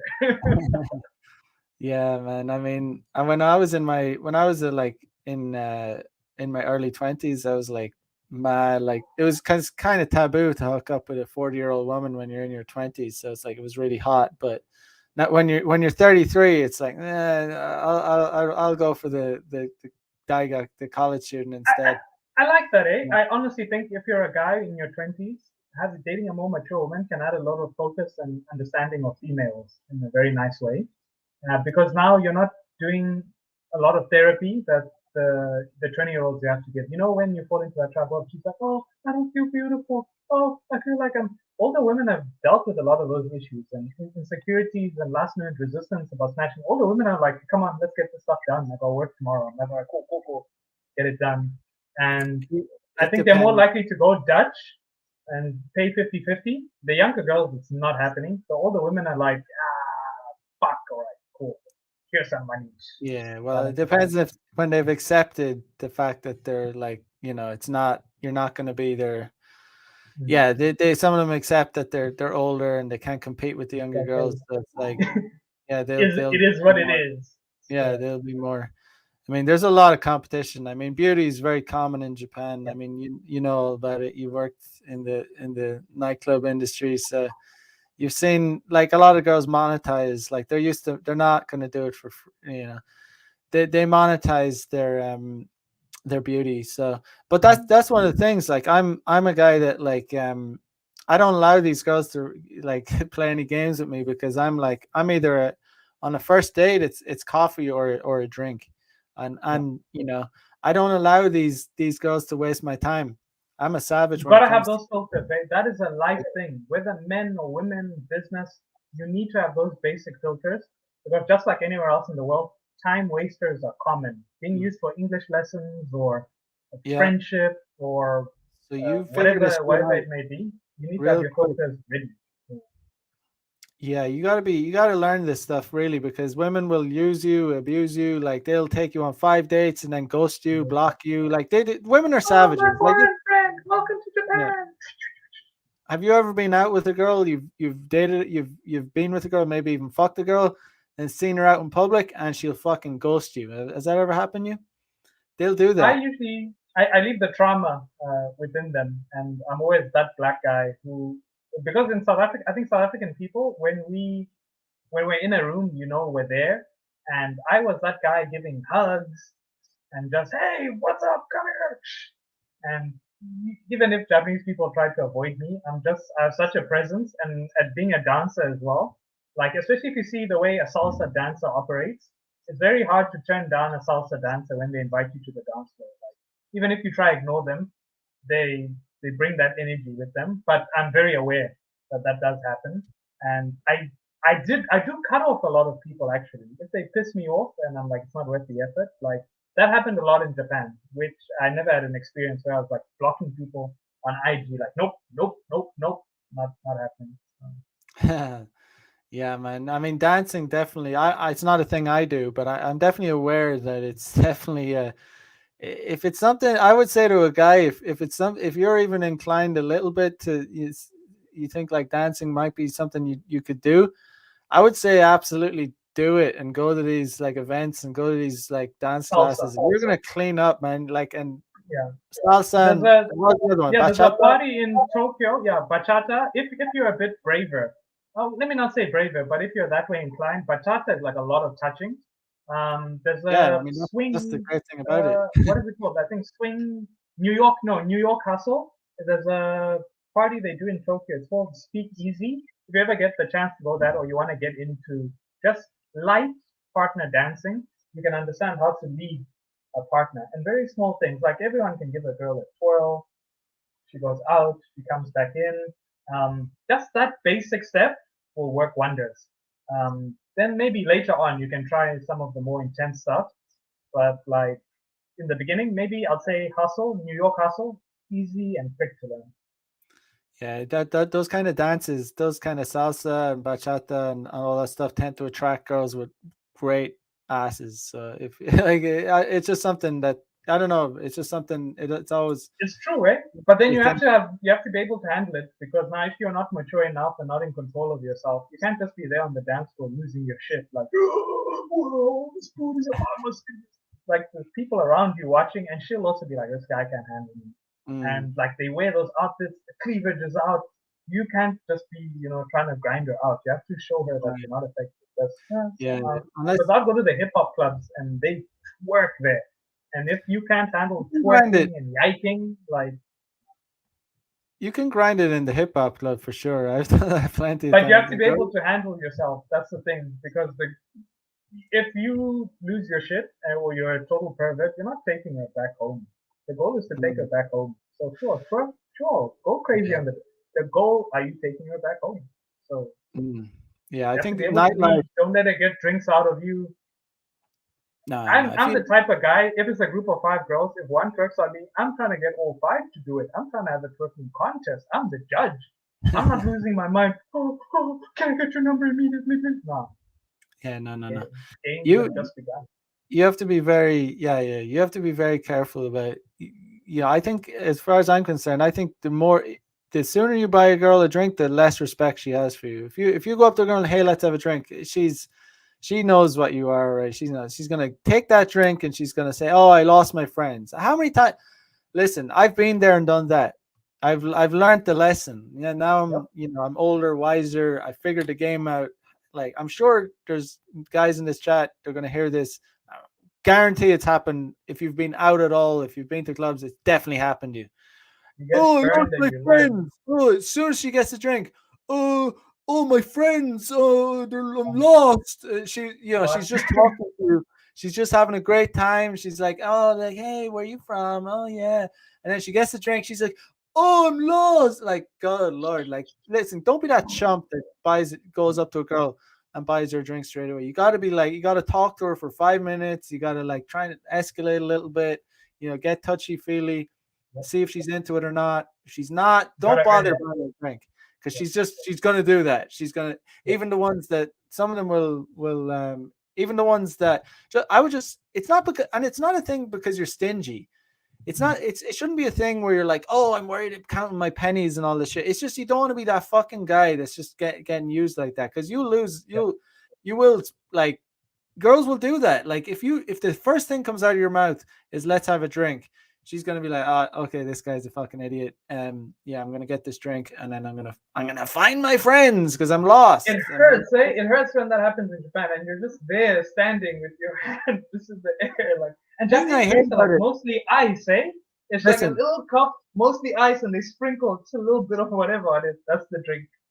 oh man, listen. If any of you guys ever experienced that, like if a girl, if this first of all, you shouldn't be doing that. But if you say let's you talk to a girl for 5-10 minutes and then you say let's have a drink and she seems cool, and as soon as she takes the drink, she says I'm lost, gotta find my friends. Just Take politely the take drink back. it back. Take Just the drink back. no, Yeah, leave seriously, this with I me. literally mean that. Like seriously, because it's so stereotypical. It's such garbage. It's such. Just Oh, say, hey, no problem. Here, just give me the drink, and like leave let that her with find her me. friends.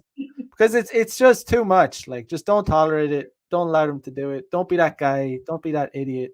And Only again, go it's to not. like no me or die places. Go to like a Yeah. life between so and so times. Yeah, no me or die. Get us sauced up quick and run away. Right. Yeah. Take it to family mart. Buy a strong zero. We can wait for them outside. Strong zero. Good lord. Yeah. No. I mean.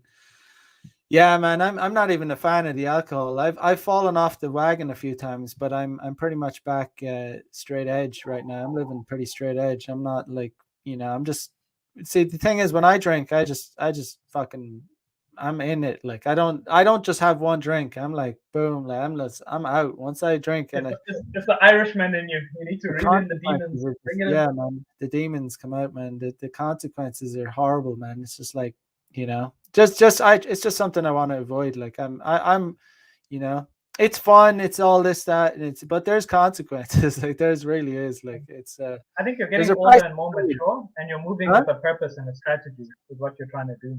So I think Mm, that's just coming with maturity. Like now, you don't yeah, drink to have fun. You drink only when you feel yeah. it's okay to. Nah, That's but I'm becoming a trying to man, eh? avoid it. trying to avoid it. I mean, there was a time, a period I didn't drink for like 5 solid years. It was in 2020 I kind of fell off the wagon, and I've fallen off the wagon a bunch, in the 2 years. But I'm kind of back at a place now where I'm like, yeah, I'm kind of trying to get back. I'm trying to back in the mindset I had in 2015, where it was like, okay, I'm kind of done with this for a long time. Because I enjoy being sober. I think I feel like I have like this like superpower when I'm around. I'm just very clued in. I'm very like, I like being sober, but of course I like being drunk too. That's the thing. It's fun. It's you get loose. You get wild. You feel like this kind of freedom, but it's also, like I said, there's consequences for it. Like it's like it just in the way you feel the next day. What goes up must come down, and you Mm. will pay the price. Like especially the way I drank. But how about you? Like, do you have some kind of vice? Nope. So the area I live in, Cape Town, is a Muslim area. So drinking, smoking is a no-no. But my thoughts on it are, I realize people can be different, and I don't really mind. I date girls who do drink, and I was dating a girl who drinks, but she doesn't drink to like hide or deal with like an issue. And she drinks very responsibly. She'll have one beer, stops, and she's good for the night. But I've also met people who drink to try to fix some sort of insecurity that they're not dealing with, or maybe they never, as children, never learned how to regulate that want for fun and good feeling. So I've seen people drink for different reasons. I've seen people not drink for different reasons. And I think we're all living our own lives, doing our own thing. Right. I I definitely think that these things need to be done within balance. So eat healthy, get enough sunshine, exercise, and drink. Not drink and do nothing. Like you have to Mm, have, as you said, fill your life with so many positive things that you can be able to support a little bit of drinking here or there. mm. But when it gets to the point where, and like my family, we have struggled with alcoholism for quite a while. And in South Africa as well, there's a sort of uh, political and like social manipulation, which they were using alcohol to do. Uh, Back in the past, they had this really evil system where they'll pay some of your salary in alcohol. So you get What your the salary, fuck? and some of it had to be alcohol. Holy shit. So a lot of people in South Africa have got a very complicated Mm. relationship with alcohol, if I could call it that. So I went from that to seeing Japan Strong Zero, seeing that people can actually drink and it can be a normal social thing. It doesn't Yeah, have no. to drink away But the pain.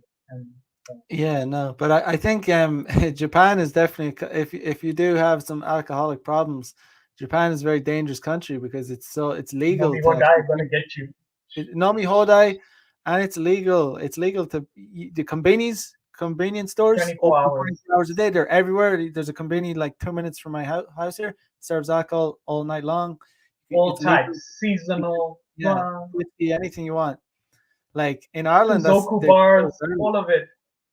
Yeah. so yeah, it's very readily available, and it's yeah, it's a pretty wild, it'd be pretty dangerous country. And I see it actually pretty, you see some foreigners and they're just like they're washed up and they're in their Yeah. 40s or 50s and they're just alcoholics and it's fucked up and they're just teaching Where's some the plan? What are you doing shitty, today? you Drinking, know getting wasted. And it's like you have to fill your life with yeah. good investments, meet I don't good want to be that people guy. Like who I are never going want to to, be yeah, that guy.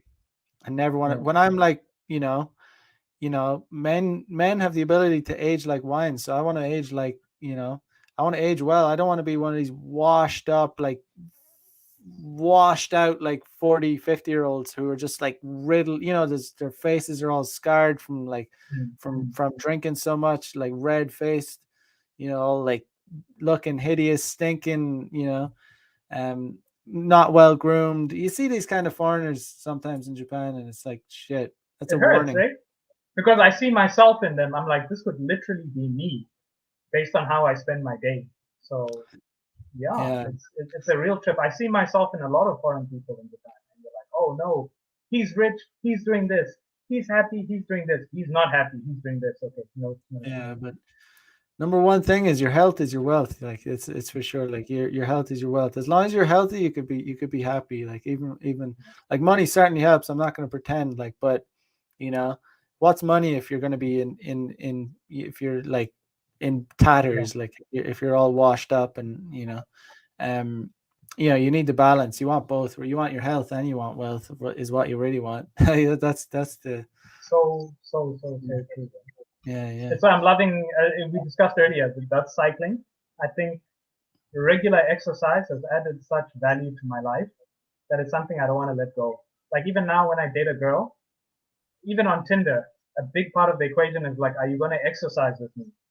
Yes, cool. No, nah, I don't know. I don't know Mm, about that. yeah, man. I'm gonna force my kids to exercise with me. I'm gonna be that dad. Like, get up. I'm gonna be moving. Put the Yeah. iPad down. Put the games down. We're exercising. So are you thinking? Are you the kind of guy that's you're definitely gonna have kids? Yeah, with the way I'm going and the way I'm laying down the pipe and the way these condoms have been ripping, it's a matter of time before I get into it. It's a matter of Do you, time before what, nature are you catches up. dating right now, or are you playing the field, or what? I am womanizing. I'm not gonna lie. Yeah, Oh, I okay, am. okay, Yeah. yeah, yeah. Um, yeah, it's something Yeah, I mean, it's something I'm not wanting to do anytime soon, but who knows in the future? I'm the type of guy. I'm not naive enough to say never because I don't like being bound by anything. It's like I'm kind of aware that humans change, we change as we grow older, but I certainly don't want any part of that right now. I'm 33, no desire. I don't even want to be in a relationship. I'm just living the player lifestyle, like catch and release kind of thing. And I it's Co-parent, co-parent, co-parent, co-parent, co-parent. co-parent, yeah. But My yeah, I kids will mean, watch my YouTube channel. That's how they'll be there commenting like, "Get him, dad." Yeah, man. But it is.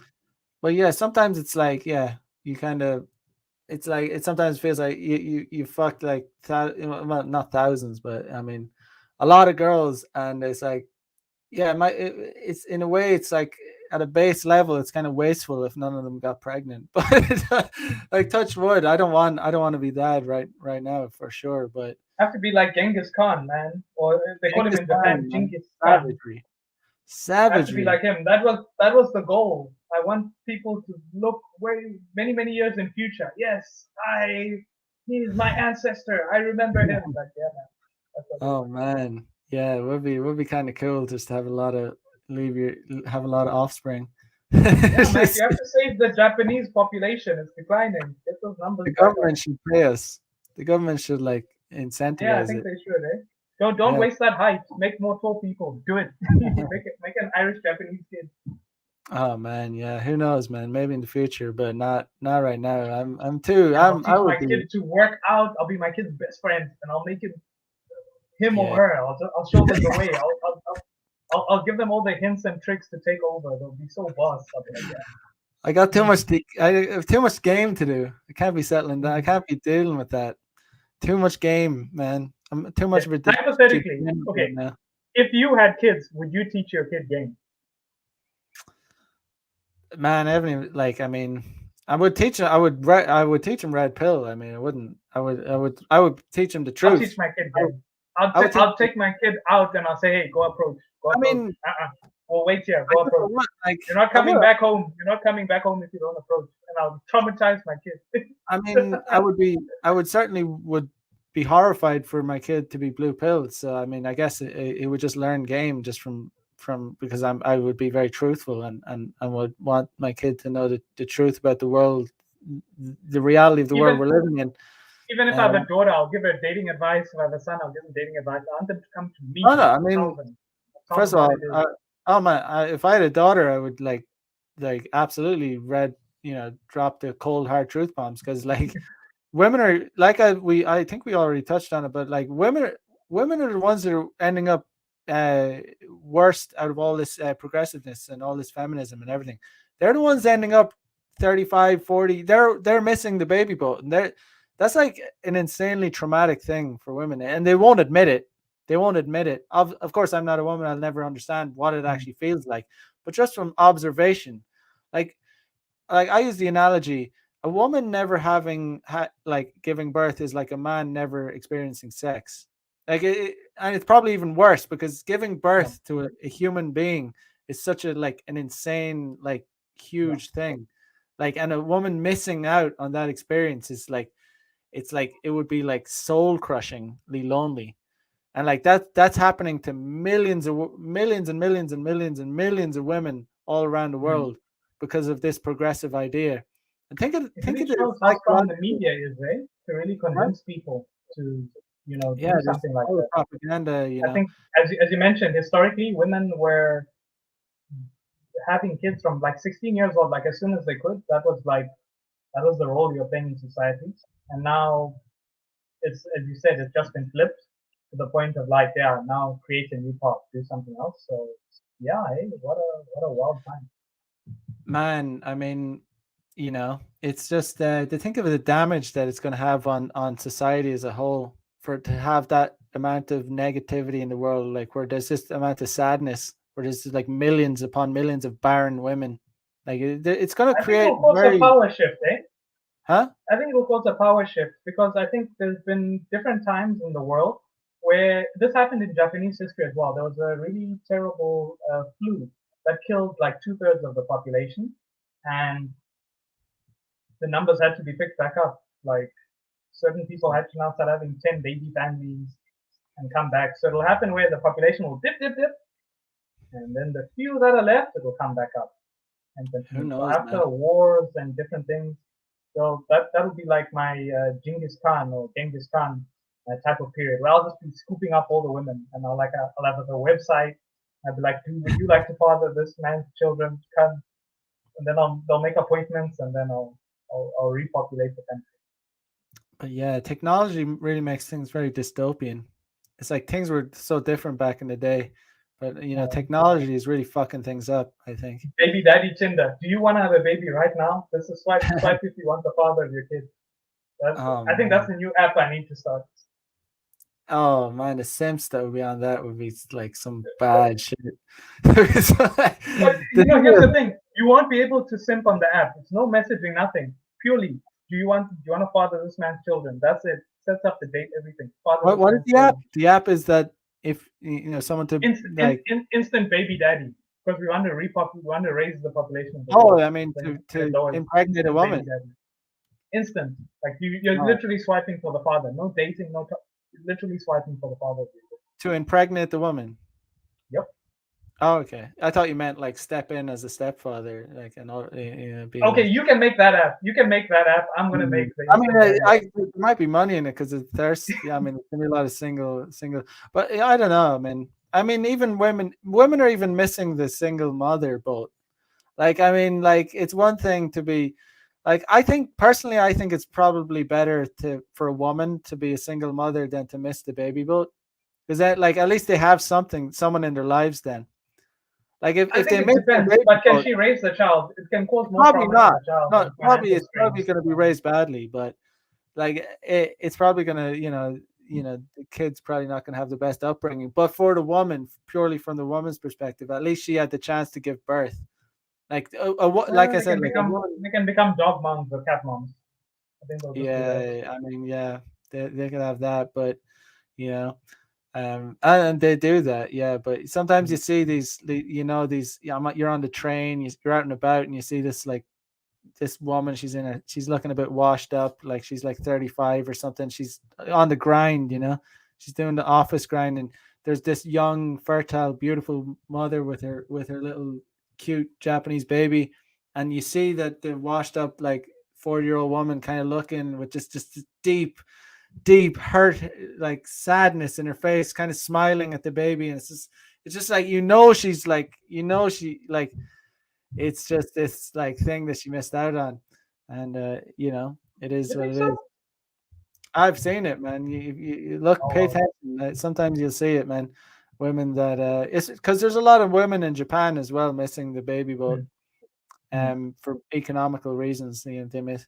it's kind of different from Western. Like the thing about Japanese women, they'll all say they want. Most of them will be pretty based and say, yeah, they do want kids at some point, but a lot of them just miss the boat. A lot of them just like kind of like for like I think Japanese men as well are kind of giving up as well. It's kind of different from Western reasons, Mm. but Oh, similar. the herbivore man. Um, yeah, man. I I don't mean, know though. Like I'm 33, but if I see like a 20-year-old married couple, I feel no envy in my heart. I'm like, good oh, luck to you. either do I. I mean, All good. if a All friend good. told me he was getting married, I'd be like, condolences, like Go good for luck. it. Like I want no part of that. Like the thing is, you're supposed to say congratulations. It's like seriously, I'm really feeling like condolences. I'm sorry to hear that because there's zero jealousy in my heart. Like we're all human. We feel jealous when we see someone that that has something that we want and we don't have. There's no jealousy. There is zero, not even a little fraction of jealousy. If I see like, I'll be honest, I ran into a friend 2 weeks ago, and he was living the player lifestyle like me, like a few years ago, and I hadn't seen him, and he was an old friend, and he told me like, dude, he had this. It was so fucking funny because I met him on the street, and he was like, "Yo, bro, like, what's up? Long time no see." And he just had this kind of dejected look about him. I was like, "What's up, bro? Like, you don't seem yourself." And I was like, "What are you doing these days?" And he's like, "Bro, I'm I'm married, man." Nice. Oh fuck, man! Go, Wow. go, go, go. Congratulations, like kind of shit. And he was like, "Yeah, I have a kid too." I was like, "Oh, cool, man, Go, congratulations." go, But go. he just had this look that like he kind of knew he was in deep shit. It was like he didn't like he kind of knew like because I had this like brightiness about me. I was like, "Yo, what's up, bro?" Like kind of but I was actually out doing game at the time, and he used to do the same thing. But yeah, I could see like shit. I want no part of that. I want Go. no part of that. You know. I mean, I can see the benefit though. Like dating takes up time. Sure, okay, a wife takes up time too, but like, yeah, I Yeah. don't know. I have You, mixed feelings about the whole nah, thing. you gotta be well past the hump before you commit to something like that. If I ever Mm. do it, if I ever do get, I don't even think I'll ever get married. But if I ever do have a kid or something, it'll have to be when I'm in the decline or something because I couldn't be a good father right now. Yeah. I'm too like I've got too much game left in me. It would be very frustrating to have to look after a child. I would it would be unfortunate for everyone involved. It was just It's mature of you it- to see that, eh? I think that's the main thing. Having an organized life where you're authentic to who you are and you're not half in, half out, and I think that's an important thing. mm, yeah, you got to go all in, man. We've been going for a while, man. It's been a good chat. So I think Likewise, we eh? And yeah, still so much more we haven't even covered. I even made like some notes, but I haven't really used any of them. So for another day. we can jump on. We can jump on again in the future. But yeah, yeah. But Yeah, you got let's do like a anything progress report. See how you've matured. And at that else? time, you'll probably have a wife and kids, and I'll be like, "Remember, Mac, that episode we did where you said you wouldn't get married." No, I said you never know. Okay, But you right never now, know. yeah, I'm a very kind of transparent about it. I'm not. I don't like to be person to to be kept. I don't want to say I'm on the fence, but I'm just kind of on this issue. I would say it's possible in the future, but not for a good while. Absolutely no desire at this point. Um, Mm, yeah, life's mm, it's too good. It's just too good to be free yeah, and like easy and be able to smash hot young girls and just have a good time. It's just too much fun. It's just not something I want to give up right now. yeah. And I think Um, this time that you have right now is so important for understanding and mastering yourself and really becoming that man that can mm, then do the things later on. And I feel a lot of men um, haven't taken that path, that pilgrimage, that becoming a man, which, hey, I'm not saying I've done it. I'm still on it. I'm still figuring out, mm. what It's it something is. that you should never stop trying to become better as a man because as soon as you stop, then you start to decline. Like it's Yeah, like you come up, you go up and you come down. So like if you stop trying to become better, stop trying to improve, then it's over. Like you're dying then. You're literally mm, dying. Like right now you want to be growing. Um you know. But yeah, man, I guess I'll put your links in the I'll put your links in the description. I'll put your YouTube and your Instagram. Thanks so So much. Shout out to everyone who was watching. If you want more amazing Japan content, I think who is JSD on Instagram? I am 5 feet 2 on IG. Maini Terasaki, her photos are pretty amazing. Um, sorry, it's not every day I get to be on Mac the Day Gamer channel, so let me just plug.